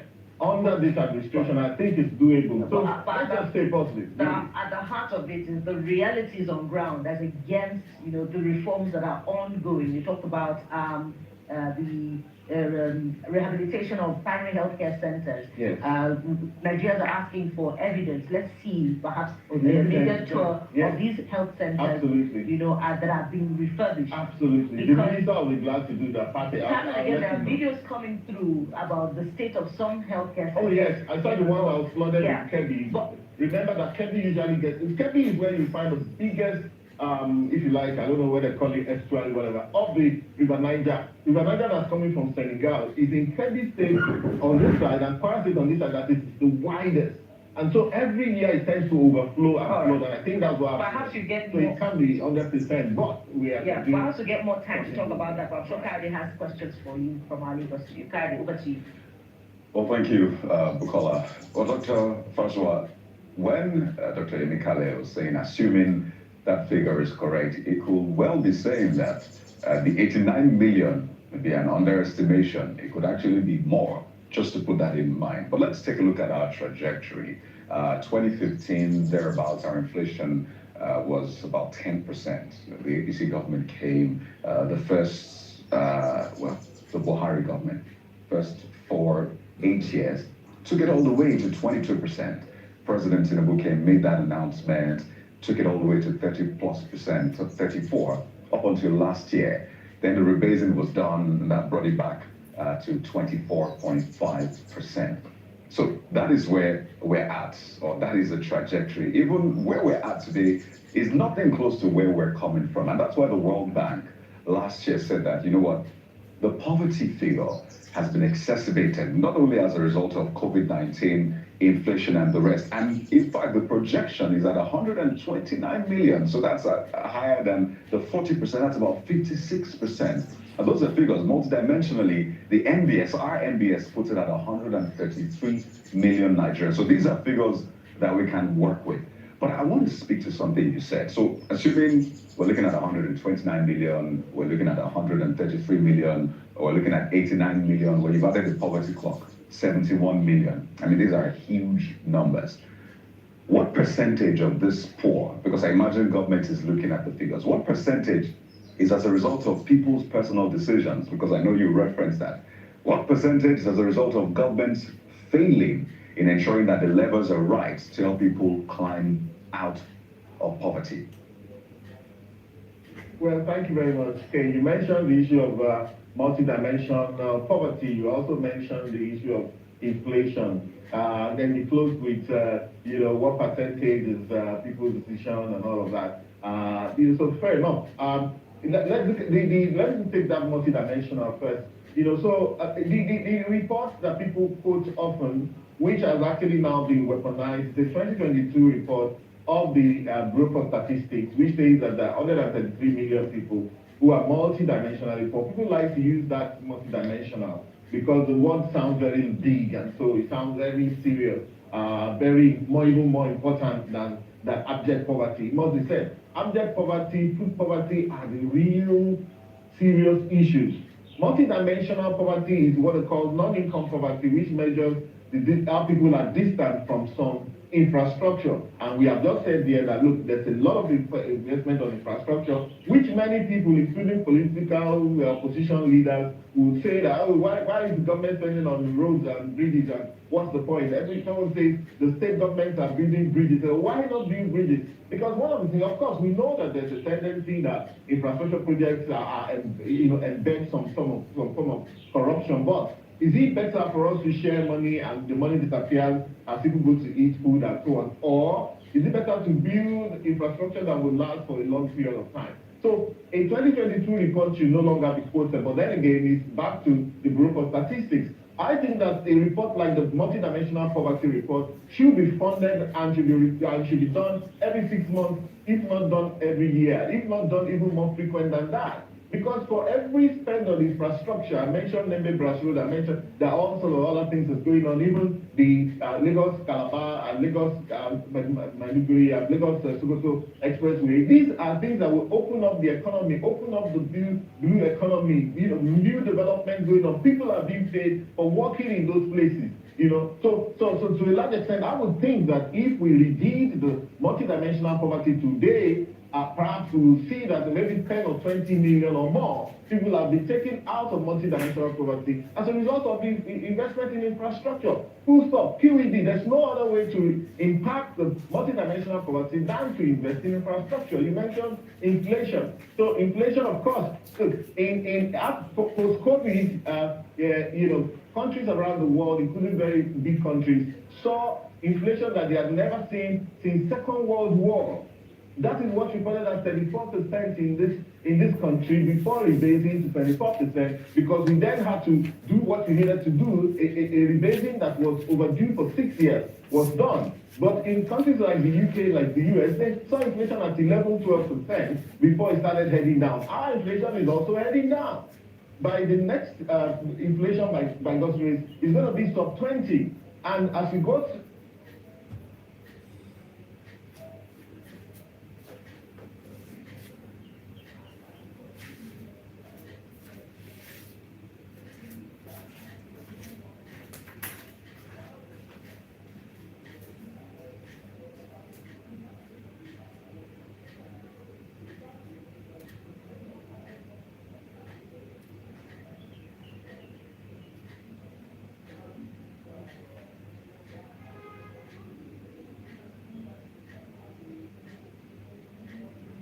watching Arise, the world's standout news channel. Arise News, awards, and beyond.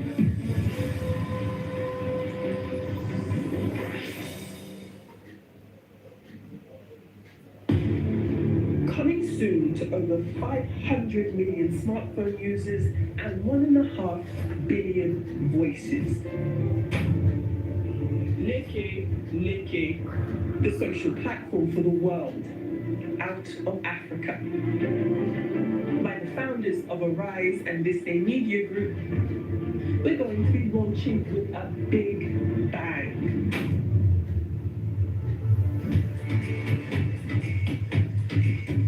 A new homegrown social platform born in Africa and built for the world, blending community, culture, and cutting-edge AI. It's fast, culturally rooted, data-friendly, and designed to scale globally. A digital platform for youth, creators, and business. A one-stop shop to connect, share, create, and earn. It's time to end social media imperialism. This is Leke, a voice for all.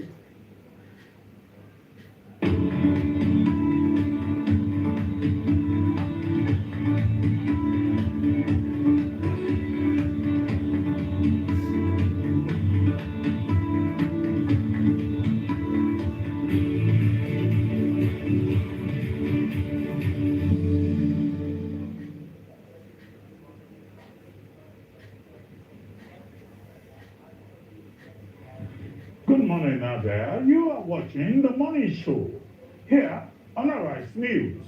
I'm Ruben Abati. Good morning. Thank God it's Friday. I'm Ayon Myra Essay. I'm Reporter. We're going to great show lineup for you for the next 3 hours. Sit back, relax. Let's get started. The Morning Show begins right now.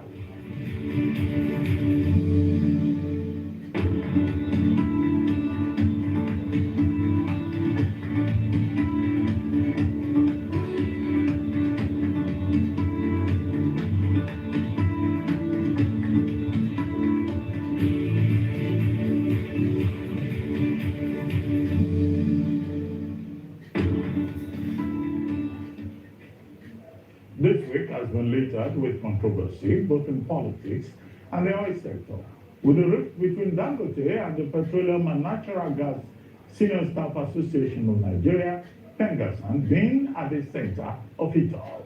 In politics, the People's Democratic Party, PDP, has been caught up in a fresh crisis, as the Akwa Ibom and Cross River State Congresses have been at the center of the party's latest woes. This has raised fresh concerns around the National Convention set to hold on November 16 and 17, with the party's National Publicity Secretary, Debo Olugunagba, has said were sacrosanct, as they were destined to take place for the general purpose of reinventing the party. Joining us on this show later this morning to discuss issues around the Akwa Ibom and Cross River State Congresses is Debo Olugunagba, PDP National Publicity Secretary. He will also discuss the clamor by some PDP members for the former president, Goodluck Jonathan, to run in the coming elections in 2027. Also, we shall be engaging Senator Adams Oshiomhole, Senator representing Edo North Senatorial District. We will be discussing the truce brokered by the federal government between PENGASAN and Dangote. Last on our guest list is Joel Kachi Benson, an Emmy-winning co-director of Madu, alongside Matt Organs, and Emmy-winning co-director of Madu, and Anthony Madu himself, a ballet dancer at the Elmhurst Ballet School in UK. We're going to release making headlines across the globe. The American Side brings us updates on the forest in the world brief. We also review today's newspaper headlines across the globe. Rosa Greer will give us an update on global business outlook. Aaron Akerjala will be taking us through sporting activities across the globe. Howard Jaffa will fill us in on what's trending around the world, and highly impactful stories that are milestones on our good news report. It's going to be all that and a whole lot more today on The Morning Show.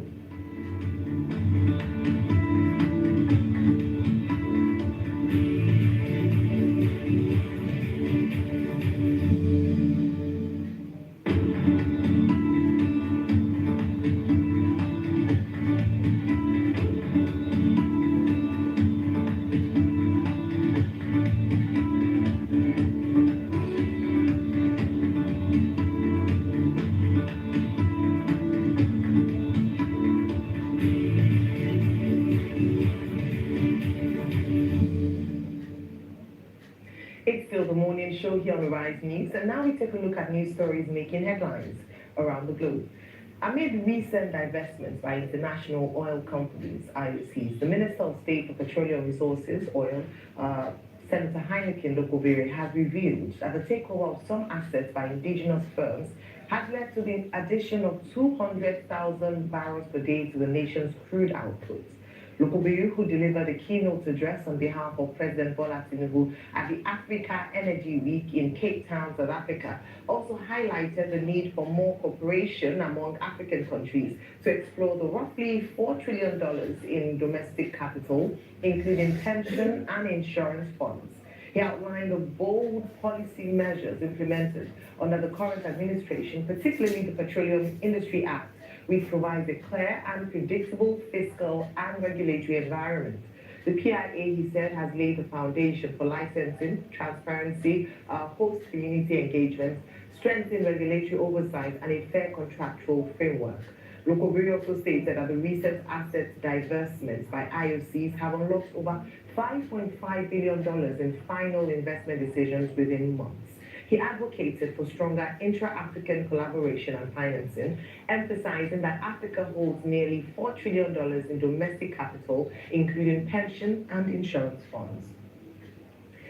The leadership of the People's Democratic Party, PDP, has insisted that there were no constitutional breaches and violations against the national chairman, Ambassador Iliya Damagum, as alleged by the National Secretary, Senator Samuel Anyanwu.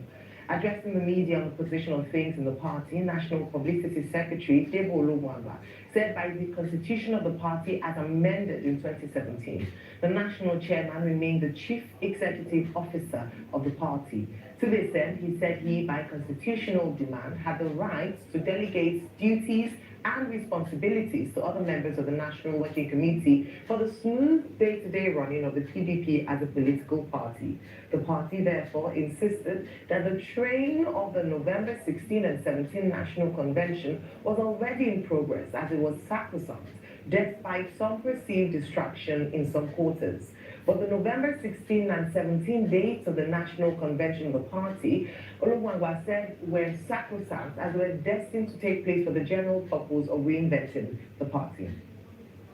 Now to Kogi State to wrap up the news with a tragedy in Kogi where at least 14 people have been confirmed dead and more than 40 still missing after a boat carrying 80 passengers capsized on the River Niger. 24 survivors have been rescued, but officials fear the death toll could rise. Our correspondent, Frederick Odimayo, reports from Ibaji, local government. Both accidents remain a recurring tragedy across Nigeria's riverine communities, where waterways are vital transport routes, but safety standards are often ignored. On Tuesday, residents of Onugwa community in Ibaji were left in shock after a fully loaded boat en route to Oluchi Market in Edo State overturned. Authorities say only 24 of the 80 passengers on board had life jackets. But it's only God that saved my wife, because my 2 children died. 2 kids have died for a man, just a day. If not God that saved my wife, today how will I feel? Okay, I will die through them. If I die through them, my family never finish. The National Emergency Management Agency, NEMA, confirmed 24 survivors, 14 bodies recovered, and 42 people still missing. That's why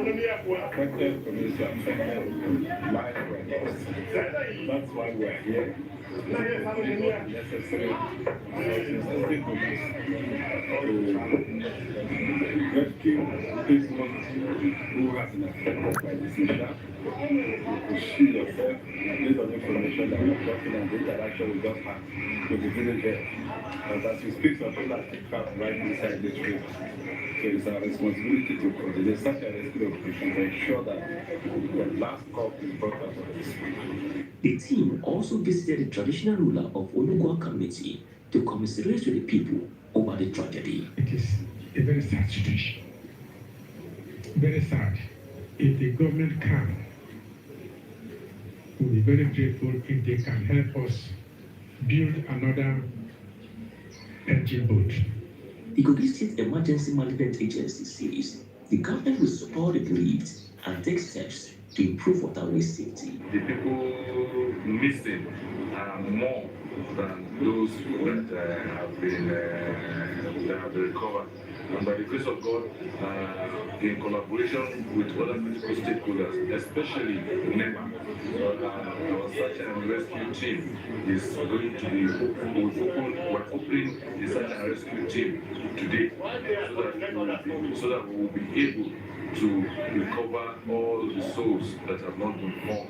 We'll be able to bring the corpse out, and then we'll make sure no corpse is left not rescued. As families mourn and rescue teams continue the search, this latest accident underscores Nigeria's ongoing struggle with waterway safety.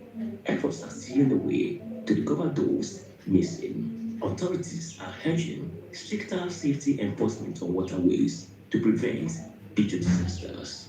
Frederick Odumayo, Arise News, Ibadan. Very sad news there from Ibaji local government area in Kogi State. We do hope that the missing persons will be rescued, hopefully alive.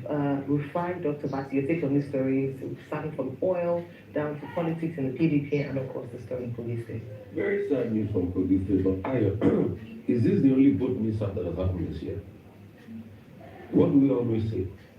It will happen again. It will happen again. You know why? Because culture will eat strategy for breakfast. We have a culture that does not pay attention to the things we ought to pay attention to. We do not have a culture of safety. We have a culture that majors in minor. Across all the threads of all the boat mishaps, what do you see? Lack of safety. Nobody's paying safety attention. Did the people in the boat have life jackets? Who was supposed to mandate the fact that they wear life jackets before they got on the boat? Who inspects the boats? So these are the problems. Did the waterways have a rescue team on ground? Are there boats hovering around the waterway? So we will just commiserate with people. They'll say they will fix the waterway. I even doubt if the waterway even have provisions like things like lighthouses. So they'll say they'll fix the waterway. And in the end, nothing gets done. And we are waiting till the next boat mishap. And after, some people will now sit and say, oh, such thing Nigeria happened to them. What happened to them? Japan, Korea, UK happened to them. It's Nigeria. It's Nigeria that happened to them because when as a collective, we do not pay attention to safety. Nigeria happens to the person. I saw somebody yesterday was telling me, good things come out of Nigeria. Yeah, good things come out of Nigeria. When good things happen, we say we are proud that good things happen. But when bad things also happen, we say it came out of Nigeria. So is it not Nigeria happening to us? Except we start to do things properly. Is it not the same tide of Nigeria happening to the PDP? Where two people are not conflict in the laws. The National Police Secretary of the party and National Secretary of the party. One says, oh, the constitution of the party says that the National Secretary of the party should be able to go this way and announce for meetings and things like that. The National Publicity Secretary is saying that there's no aberration about the law. The law says that the chairman is the, what's it called, is the executive of the party. But we all know what the backstory is as regards the PDP. We all know that the puppets, there's a puppet and there's a person pulling the puppet string. And there's a hand of somebody that is serving in the APC government at the back that is winding the pendulum clock to frustrate them. And there's another faction that wants to save the party. So when we say the party was in comatose, a lot of people thought we were joking. But it is obvious that the party is in dire straits as we speak today. And that's why you are seeing two conflicting forces. But we will know. And things will get clearer when they do their convention. Mr. Heineken Lokobiri saying that they are gaining some traction, that they are producing more. Yes, there's been divestment and some new investment. People are going to deeper waters. All of this is good. But let us remind them of what they told Nigerians last year. They said by the end of last year, they'll be doing about 2 million barrels. Till today, we are not doing 2 million barrels. Yes, there's been an uptick in production compared to other years, from 900 at some point, so we're living over 1 million. Now it's 1.6, even 1 going up to 1.8. But the target was supposed to be 2 million barrels. Because I know way back in the 70s in this country, 75, thereabout, where Yakubu Gowon was saying the problem is not money but house, we're talking about 2.3 million barrels. Let's at least start with 2 million barrels. I yield the floor. Okay, to start on all, Heineken Lokudiri, the Minister of State for Petroleum, has been speaking recently. He spoke in New York on the sidelines of the United Nations General Assembly, and now he represented President Bola Ahmed Tinubu at the Africa Energy Week, I think in South Africa. And what were his main arguments? That the oil and gas sector in Nigeria is on the way to recovery. Two, that the PIA 2021, that the PIA has bring a lot of reform in terms of legal and other, and basic framework for the oil and gas sector for the benefit of investors, both local and international players. And three, that the divestment from the upstream sector by the IOCs, has also brought some dividends in terms of increased production to the extent of 300,000 barrels of crude oil per day. However, I think that what Nigeria should be looking at is what is the best possible global standard and what can Nigeria achieve. I don't think it's a good thing for us to be celebrating the fact that the IOCs divested from Nigeria, IGPNI, Total, Shell, Chevron. Because what has happened in that market is that new fields have been found elsewhere. I mean, we were in Angola, right? Yes. And we were talking to Angola and say we are doing cooperation, with Angola. Angola is doing much better than us. Other fields have been found in Guyana, in Chad, in Senegal. So it's not just Nigeria that is talking about oil. And oil is a wasting asset. Now, the ultimate ambition for Nigeria, instead of these masturbatory statements that Minister Heineken Lokudiri has been making, is how do we become like Seneco? I think that's China, CNCC or China. How do we become like Saudi Aramco?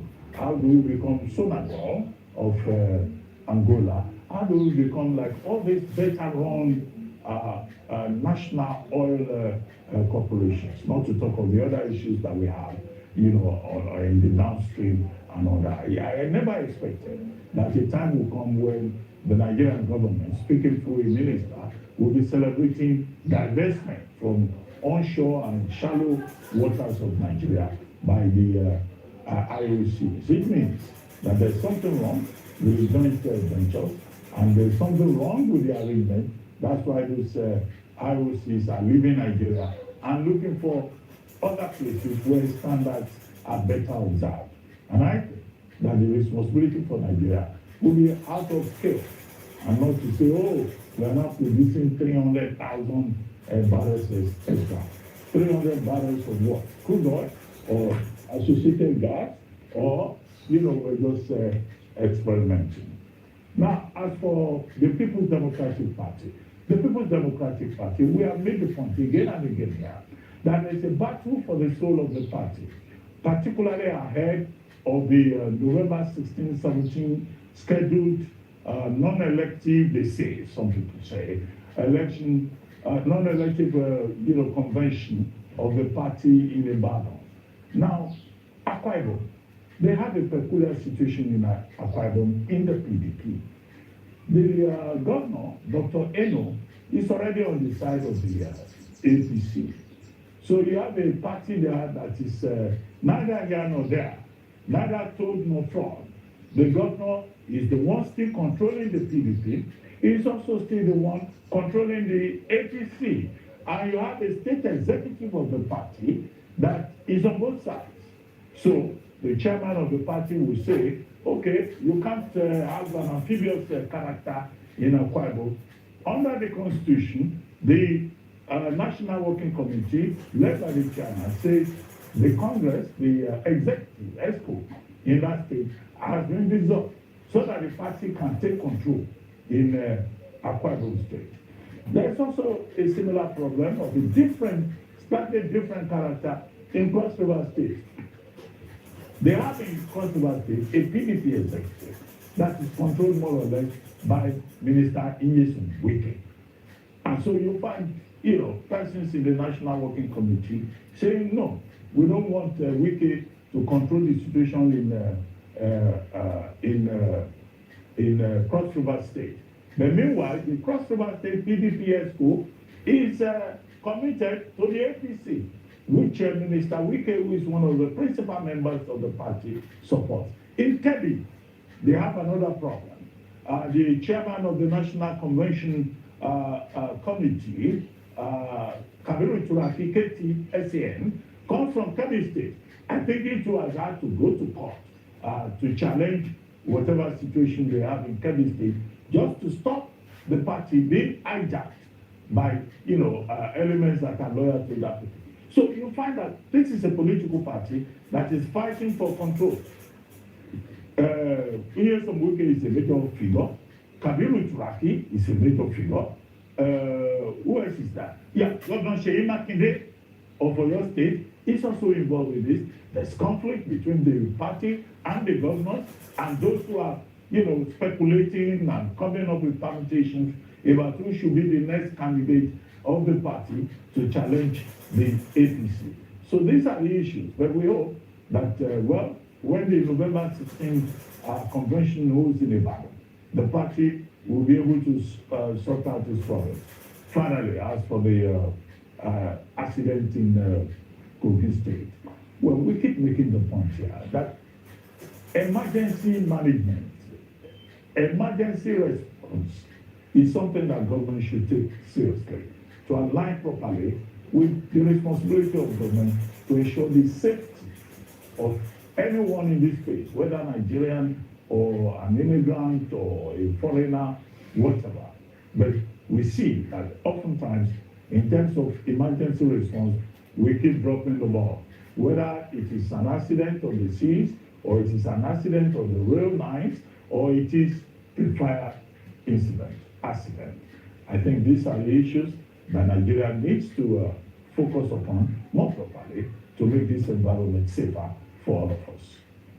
And let me talk about the Kogi boat mishap this morning, very sad one. And we often talk about how when we take health safety and regulation properly, when we take it seriously, then we can avoid situations like this. Now, upon hearing this sad incident in the Ibaji local government area of Kogi State, which some people have described as the worst tragedy to have affected that local government area, at least in modern history, I thought to look at a case study that's worked in terms of solution. So what could they have done better, especially when we talk about waterways management? Now, one of the successes, I must admit, is the Lagos State model.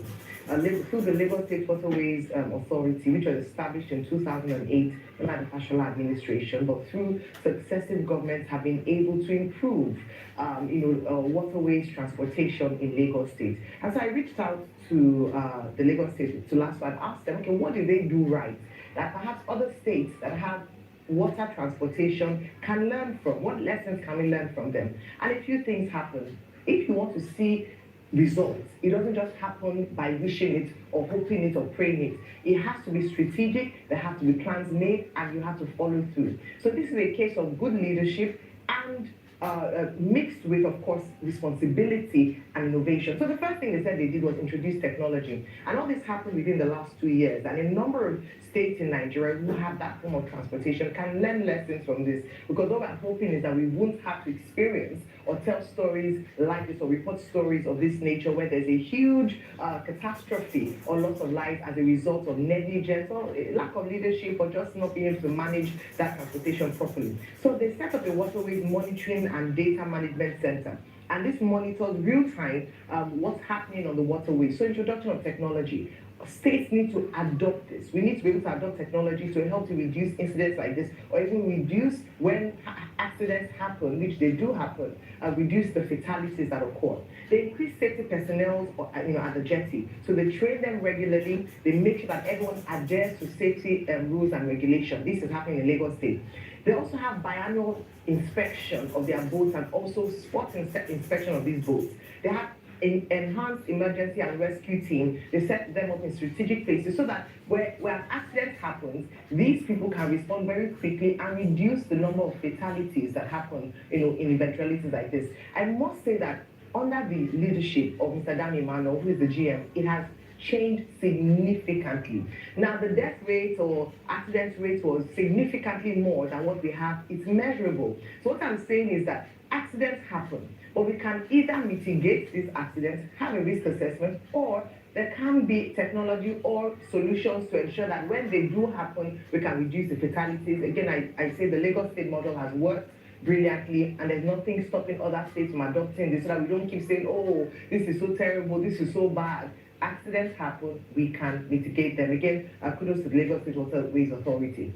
Now, going to Mr. Heineke Lokobiri, and I'm glad because yesterday we spoke about the Angola-Luanda situation and how Nigeria can learn some lessons based on this partnership. Yes, he talks about divestment almost as if it's a positive thing that this has introduced 200,000 barrels per day to the daily production for Nigeria. However, we also do know that part of what the PIA was supposed to do was to ensure that there was an investment-friendly environment, particularly in the oil and gas sector. Now, one of the things, because in Angola, what they did was major reforms in that sector, and you're seeing yields now. We're talking about them now producing and even surpassing Nigeria when it comes to output of oil production. One of the things that we must look at is in providing a conducive business environment, there was a competitive tax regime. It's often complained that one of the things, or what investors complain about, is the multiple tax regime and the corruption in that sector. So a few things that, yes, he's talking about the successes, but there's still a lot more things that we can benefit and improve the oil and gas sector based on the PIA if we do things right. So yes, he has mentioned the successes and what the PIA has enabled them to do, but there's still room for more. And if other countries can do it, we can learn. And I think maybe this morning my talk is about learning from things or models that have worked and how we can apply it. If it isn't broken, why fix it? So we can learn from other places where they've adopted these models. But it's time now for a short break on the morning show. When we return, we'll have Adefemi Akinsanya join us for World Brief and to review top stories in today's newspaper. Stay with us.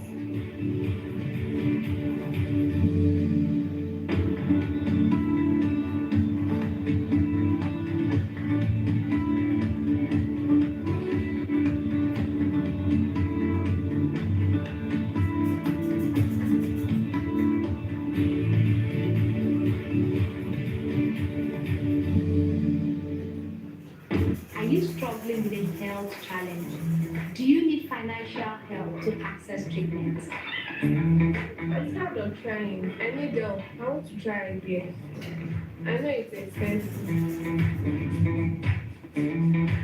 Apply now for MHSS, the Maternal Health Service Support, a discounted loan by the W initiative of Access Bank. For more information, visit our website on www.vwcommunity.com or any Access Bank branch nationwide. You can also send an email to wcares@accessbankplc.com. Terms and conditions apply.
keep our word.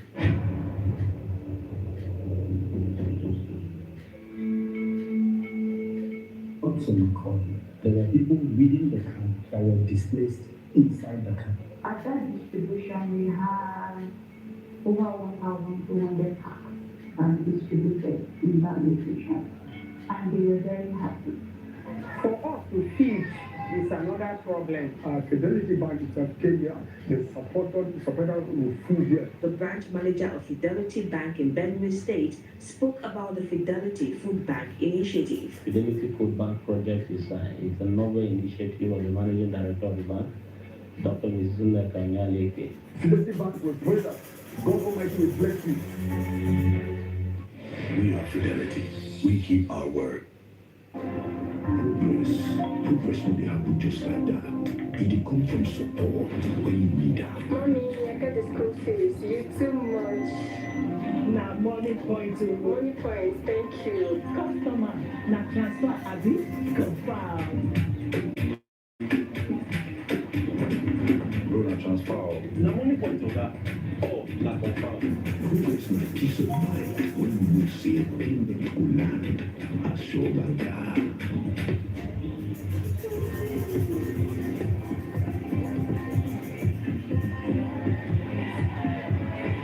Progress na so slowly when the carry person go far. No worries, I'll go make up. Move Bible. Victor, they use money point. Of course, man, they use money point. Confirm. Money point made for your progress. Look closely. These smiles tell our story. Smiles of dreams nurtured and futures taking shape. Smiles that rise above life's hurdles, powered by possibility. Smiles that hold promises of tomorrow's day through every season. Smiles that celebrate love and moments worth protecting. Smiles of families, of communities, of generations made stronger. Smiles of dreams fulfilled, of visions coming to life, of businesses built. For 55 years, we have not just counted time. We have counted the millions of smiles we've been privileged to share. And to the smiles we've yet to meet, our hearts and our hands remain open for the next 55 years and more.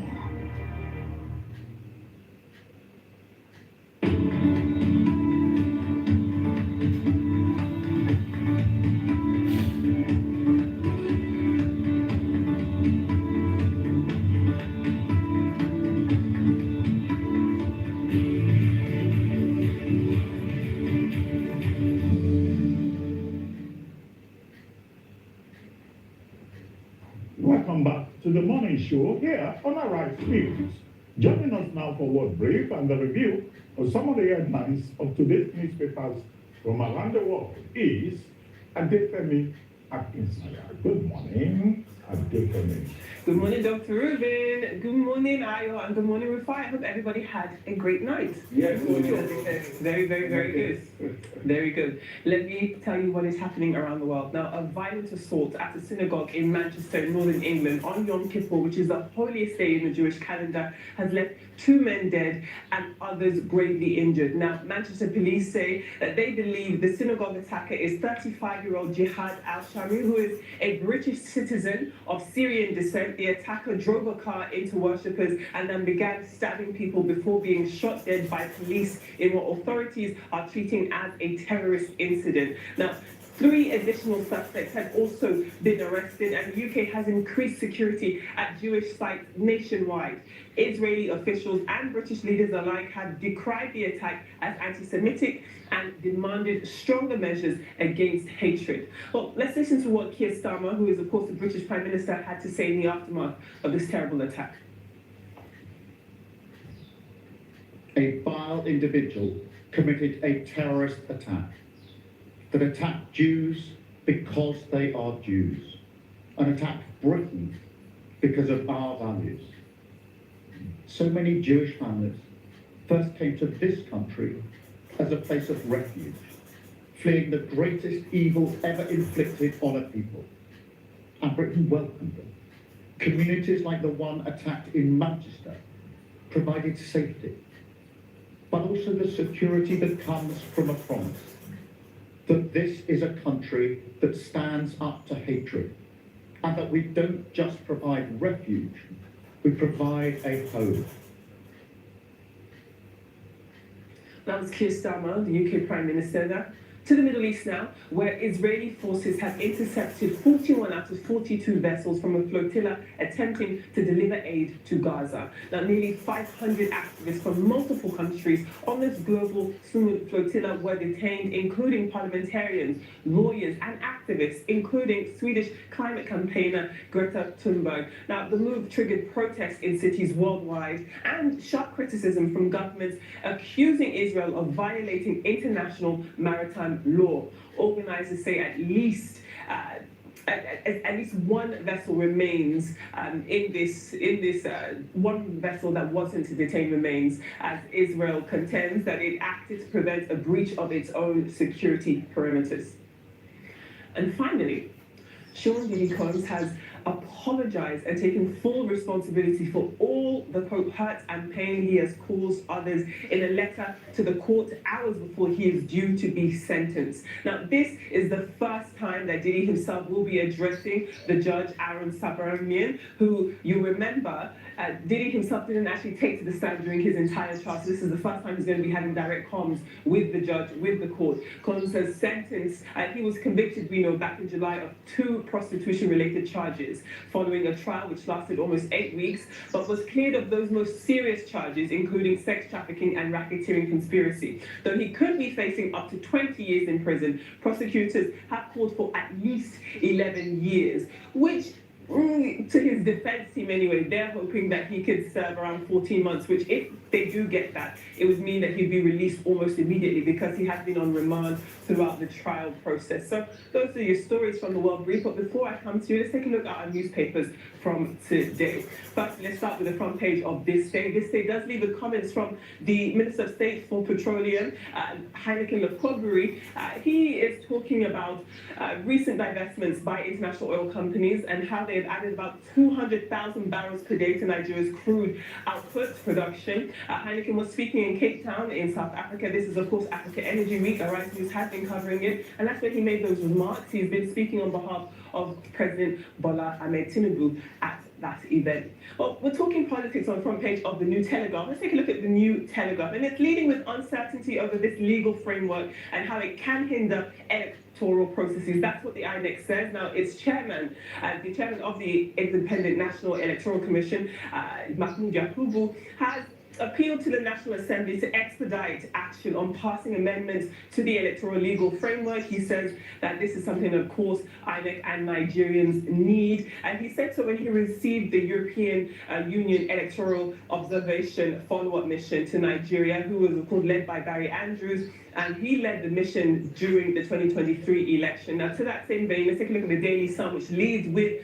the EU saying the same thing, making the same comments on the Daily Sun this morning. And the Daily Sun is talking about how, well, perhaps that's the Daily Independent. Perhaps we're moving a bit too fast. Never mind, I'll tell you about the Daily Independent. It's looking at service outages, continuing as telcos suffer over 100,000 different fiber cuts. Similarly, the Daily Trust, in that same vein, the Daily Trust does talk about how businesses in the 3Ks, Kaduna, Kano, and Katsina, are being affected by erratic power supply. Let's take a look at our British papers. There's no surprises for guessing that our British papers bring us back to this lead story on the World Brief. So that's the UK Guardian, the Independent, and the Daily Express, all of them focusing on what we are seeing happening in the United Kingdom following that attack, that terrorist attack on that synagogue in Manchester. So those are your papers, those are your World Brief. I'd love to hear your thoughts. Let me hear it. Okay, so a couple of things. For the Sumud flotilla, this really hits home to us here. And James Marwa, a Kenyan writer, activist, journalist, is currently in Nigeria at the Kuramo Festival of Words. And when the story broke, his wife, Zukuziwa, is on that flotilla. In fact, I'm sure Arise has gotten the exclusive out as regards that story. So this hits home to us. And this is to show you the heinous crimes Israel is perpetrating. She is originally, from what's it called? She lived at some point in Iraq, she lived in South Africa. She's married to a Kenyan. The Kenyan person she's married to is currently in Nigeria as we speak for a book festival. And this has happened. This Sumud flotilla is to give aid and succor to the people that Israel is destroying, that they wouldn't give aid and succor to. And they're trying out there to bring help to these people. But the Israeli Navy coerced them, arrested them and pushed them to the Ashdod port. Why is Israel doing all of this? Only a couple of days ago, Israel also brought about a plan in America that Hamas should take it or no show for them. And Netanyahu had the audacity to go ahead to say, we could do this the easy way or the hard way. Remember that that's not a good fellow. And all of this is continuing in a world where America says they're the bastion of civility. There is nothing civil about what Israel is doing, and we totally condemn Israel. We'd like to call on the authorities, our voices loud enough here, to release those arrested in that flotilla. Do not hold them against their rights. They have a right to bring peace and succor to the people of Gaza. And we stand this morning with John Marwa. I also vehemently condemn the cowardly acts against the Jewish people. The Jewish people are not our problem. There are a lot of people that are Jewish that I support that are against the government of Netanyahu. This atrocity is not perpetrated by the Jewish people.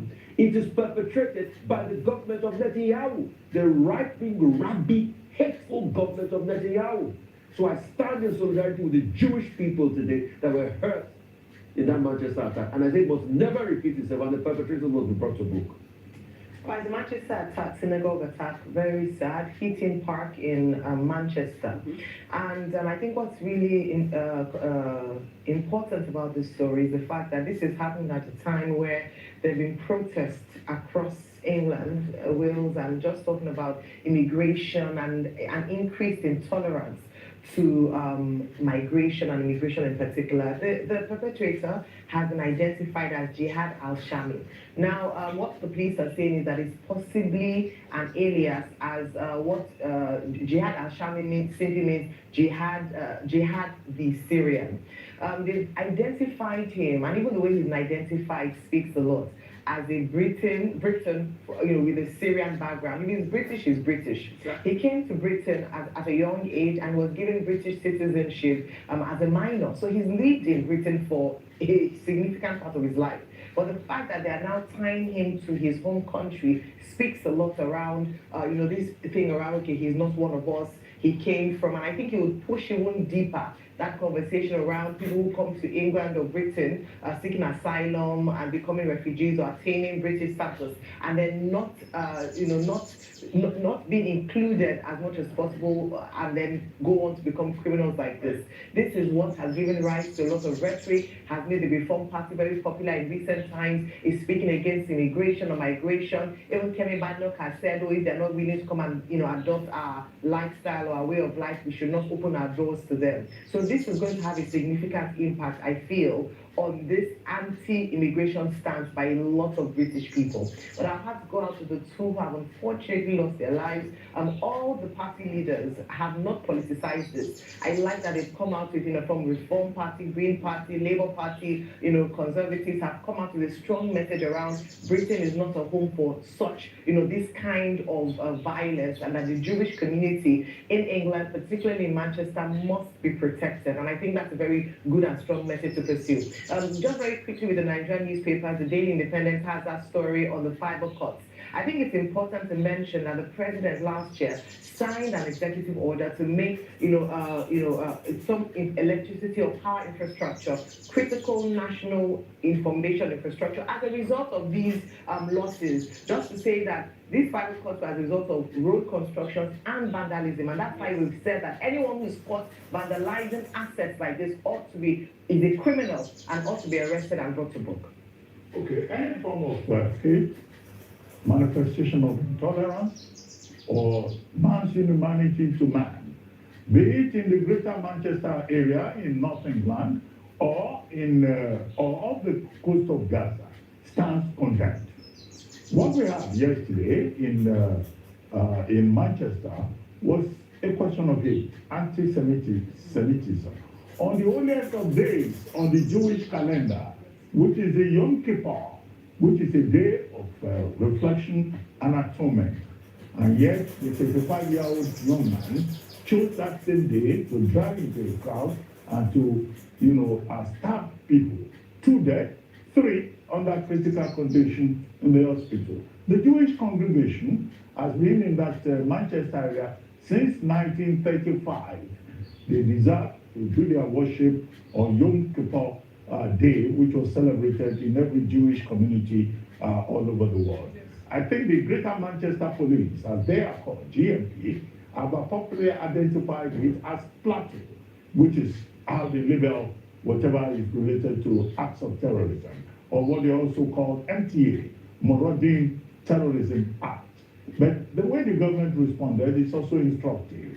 Prime Minister Keir Starmer came back almost immediately from Copenhagen in Denmark, where he was having a meeting. And he called an urgent meeting that was attended by key officials of the government, because government has a responsibility to address the escalation in attacks, about 18,000 in 2024 alone.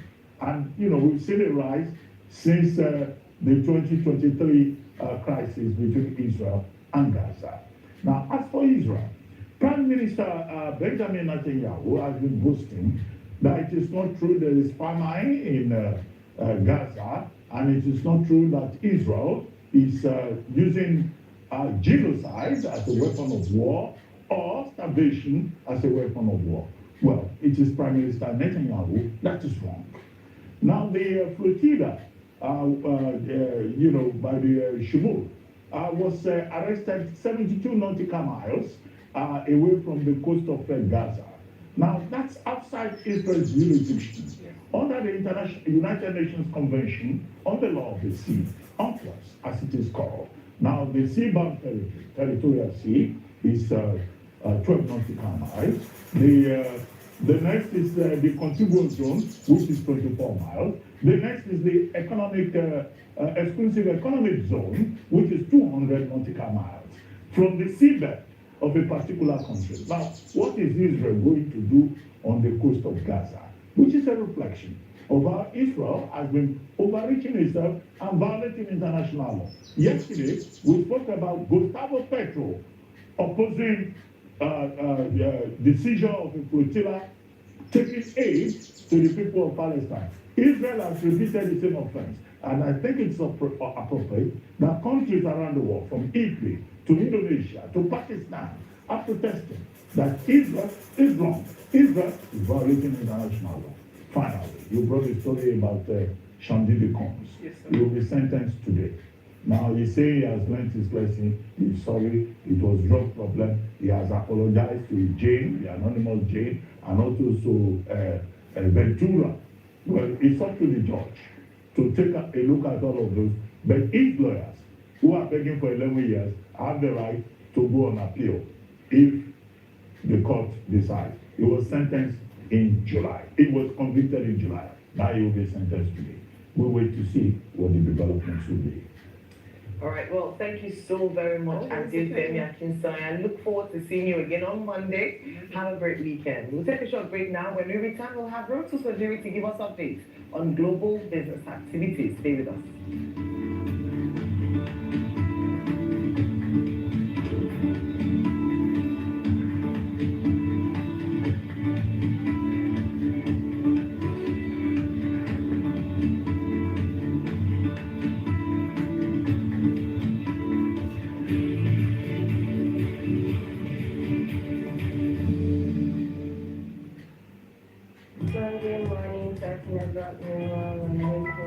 Starting and growing a business can be tough, David? especially with insufficient funds. This business is becoming too expensive. My children need to start feeding me. And more, these figures are not smart. At Access Bank, we love SMEs, from business loans to flexible cost savings account. We've got the solutions to help your business thrive. With our Diamond Business Advantage account, you can easily access financial support, business tools for growth, business loans, and opportunities to meet and interact with other business owners. Dream big and elevate your business to the next level. To learn more, visit www.accessbankplc.com/business/SME-banking or walk into any of our branches to get started.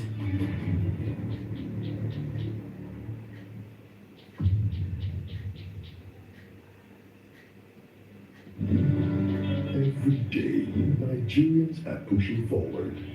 We may live different lives, in different places, but we share the same hope. That progress isn't just promise, it's felt.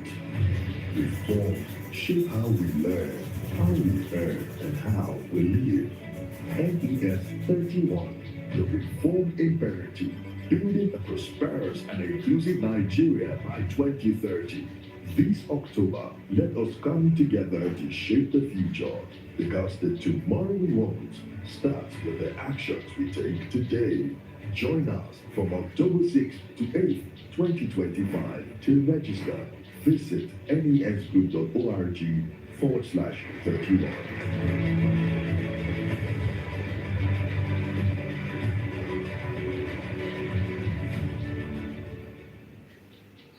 He's the mega million giveaway. Keep on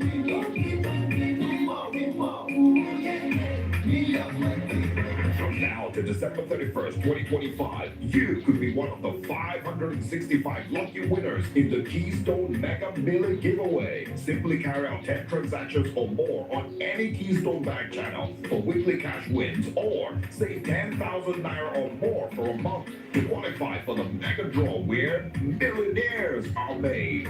No account yet? Download the Key mobile app from your app store and open one today for your share of millions. T's and C's apply. Keystone Bank, we grow together. Lagos is more than a city. It is energy, it is culture, it is the possibility that makes this Lagos different from others. On this lagoon, from the 3rd to the 5th of October, the world's first all-electric powerful championship, the E1C, up to Africa, and no other place but Lagos. The E1 Lagos is more than a race. It is a celebration of innovation, sustainability, and the spirit of our people. This Lagos tourism has full. Join us at Lagos Base. This is Lagos. This is the E1 Lagos meeting.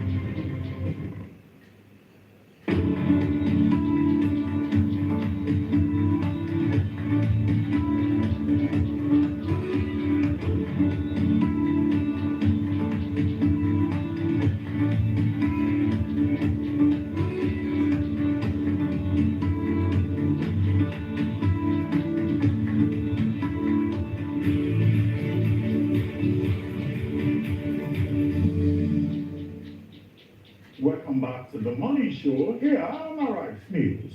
Now for global business updates. What is the daily without the suit?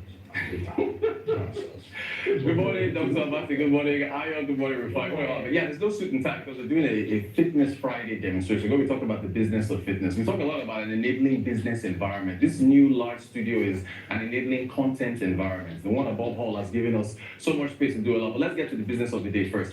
Bayo Ogunlesi, the CEO of Global GIP and Investment Partners, and also with President Tinubu. Remember, we brought you the story when he visited his residence.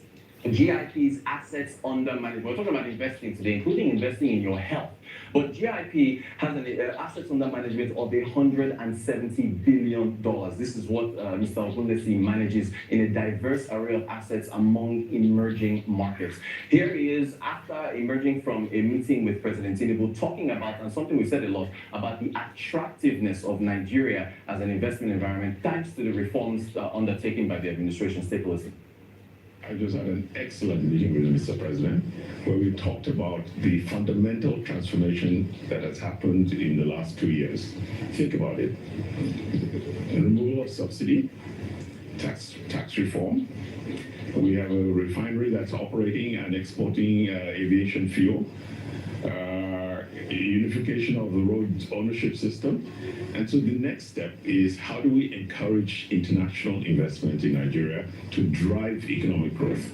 And I had a wonderful meeting with Mr. President, talking about exchanging ideas about how we can do that, how we can put Nigeria front and center on the map for international investments. And we had some very good suggestions and discussions. We're making investments in Nigeria. We explored additional opportunities. I'm not going to tell you what they are. We just wait, watch this space, you will see them. But look, Nigeria is now a place that is exciting to invest in, and that's what we talked to Mr. President about. And of course, as you would expect, he was very encouraging of international investments in Nigeria. Now, when you think about all the sectors that we invest in, energy. So we invest in energy. We're building LNG plants in Texas. We're building LNG plants in Australia. There's gas in Nigeria. Nigeria is a huge gas province. People describe me as the guy who bought Gatwick Airport. I didn't personally buy Gatwick Airport, but the aviation sector is also an area of interest to us. I confess to Mr. President that one of our companies has ports in Cotonou, and it has a port in Lomé, none in Nigeria. So I asked for his forgiveness and understanding, and being the gentleman that he was, he forgave me, but said, you have to bring port investment to Nigeria. So that's another area we're looking at. Renewables, that's another area. So lots of investment opportunities in Nigeria. You just have to be serious about making the right moves. Still on the theme of investments, on the front page of today's This Day newspaper, Nigeria's newspaper of record, at the top of the masthead, one investor, the CEO of EFC, and I think it's Enterprise Frontier Capital, Mr. Keto Mukuru, has written an open letter to the chair of the Fiscal Committee on Tax Reform, Mr. Taiwo Oyedele, saying that capital gains tax of 30% or 25% if you reinvest in equities will put pressure on the NDX.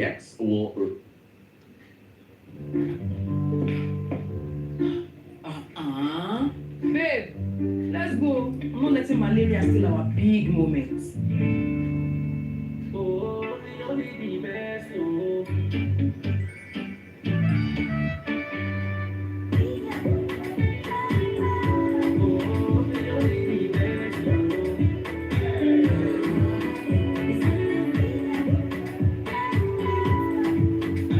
Say no to malaria, yes to life. Amatem Soja, only the best. Àpẹtẹ àfẹnusúnṣú àbí afún níṣe bí akúrú tí ń ṣàwọ àjàníwá nù. Ifá má jẹ ṣe báyìí kú ìpín ní ẹ̀rìndì àlọ́. Bọ́mà àdìbàjọba yóò bá fún kánú kọjọ ọdún kan ọjọ́ ìtẹ́rígbàṣọ. Ṣùgbọ́n àṣàlùwà ló sọ pé gbogbo tí abọ́bàkú bá fẹ́ ní gbogbo olùgbọ́dọ̀ bá fẹ́. Ẹbí tẹ̀lé aláṣẹ kéde òrìṣà.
Who are like examples that we try to like. But this one, what happened? Did anybody small one?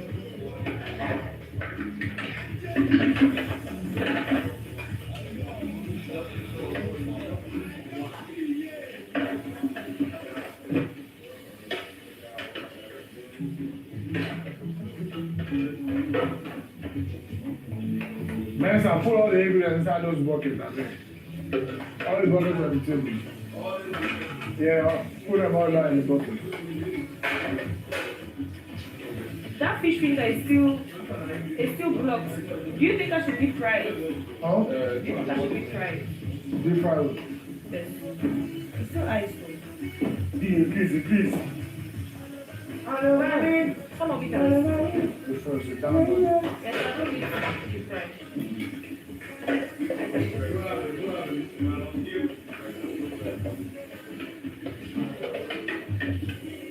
Our liver, the body scrub. The body water was liver too now.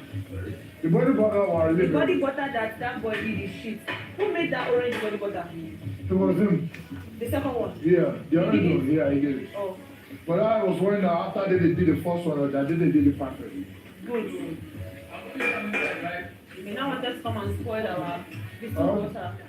Yeah, put it in. Yeah, the two of us, I put everything inside that bucket. We are done with that. Let's go like this on top of this. I don't drop our speed.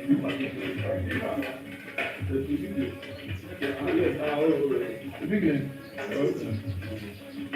But no, before I didn't actually big. No, anything is wrong. Face black, yeah, okay, I mean, face white, yeah,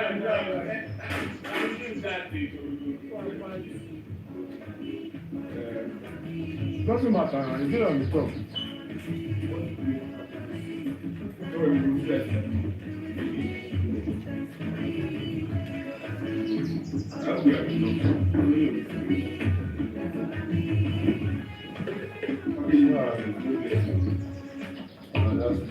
This was, we thought the time that might this empty everything. Return everything. You guys on the phone,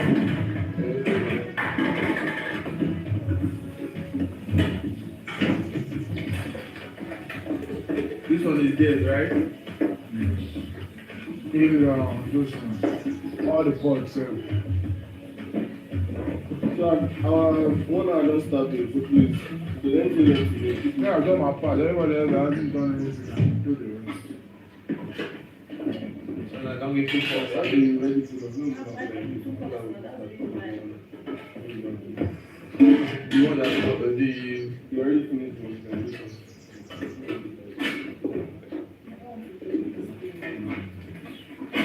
Come on, you have to watch this spot now.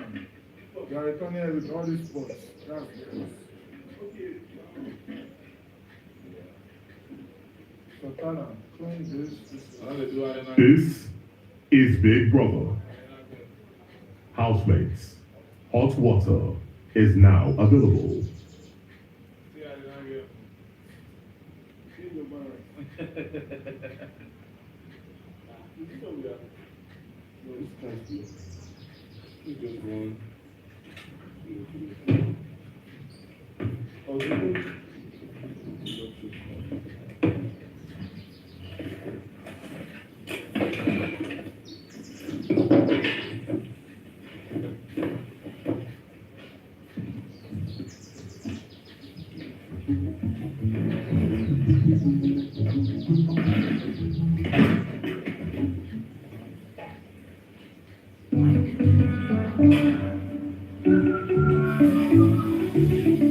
There's no point of labeling it, honest. Just feel like it's the way it is. It's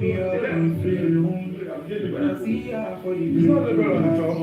On the side, let us leave it.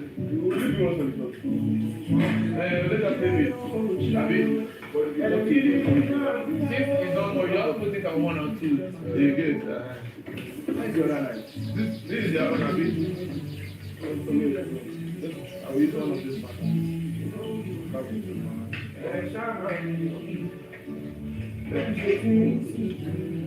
Do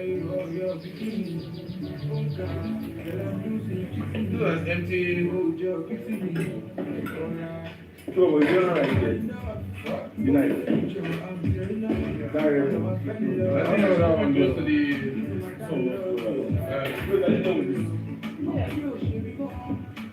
And the other one. Since we're not making any more, We've done everything. Everything has been done now. Where's the second life? I don't know. Man, I said I will watch this spot to this. Now, Mesa, they say they want to package it and clean it now. And the price hey. This one is going to when I go figure out. So when I go there, someone's gonna watch it. All these spots needs to go to. Yeah.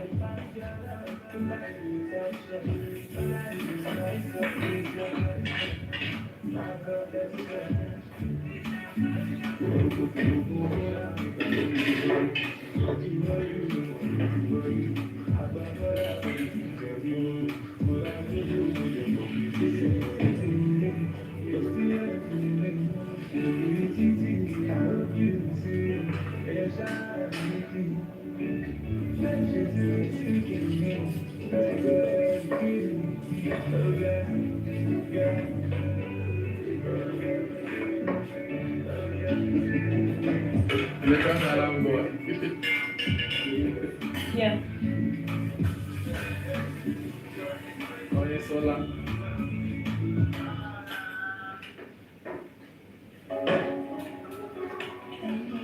All the baking stuff that we need to give back as well for the nation, the cookies, cupcake go inside them. I was never looking for love in years.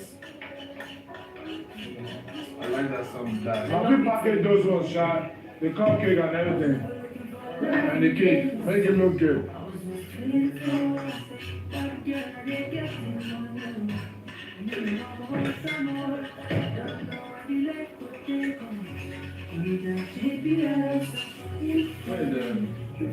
Bro, when this is outside, what that one?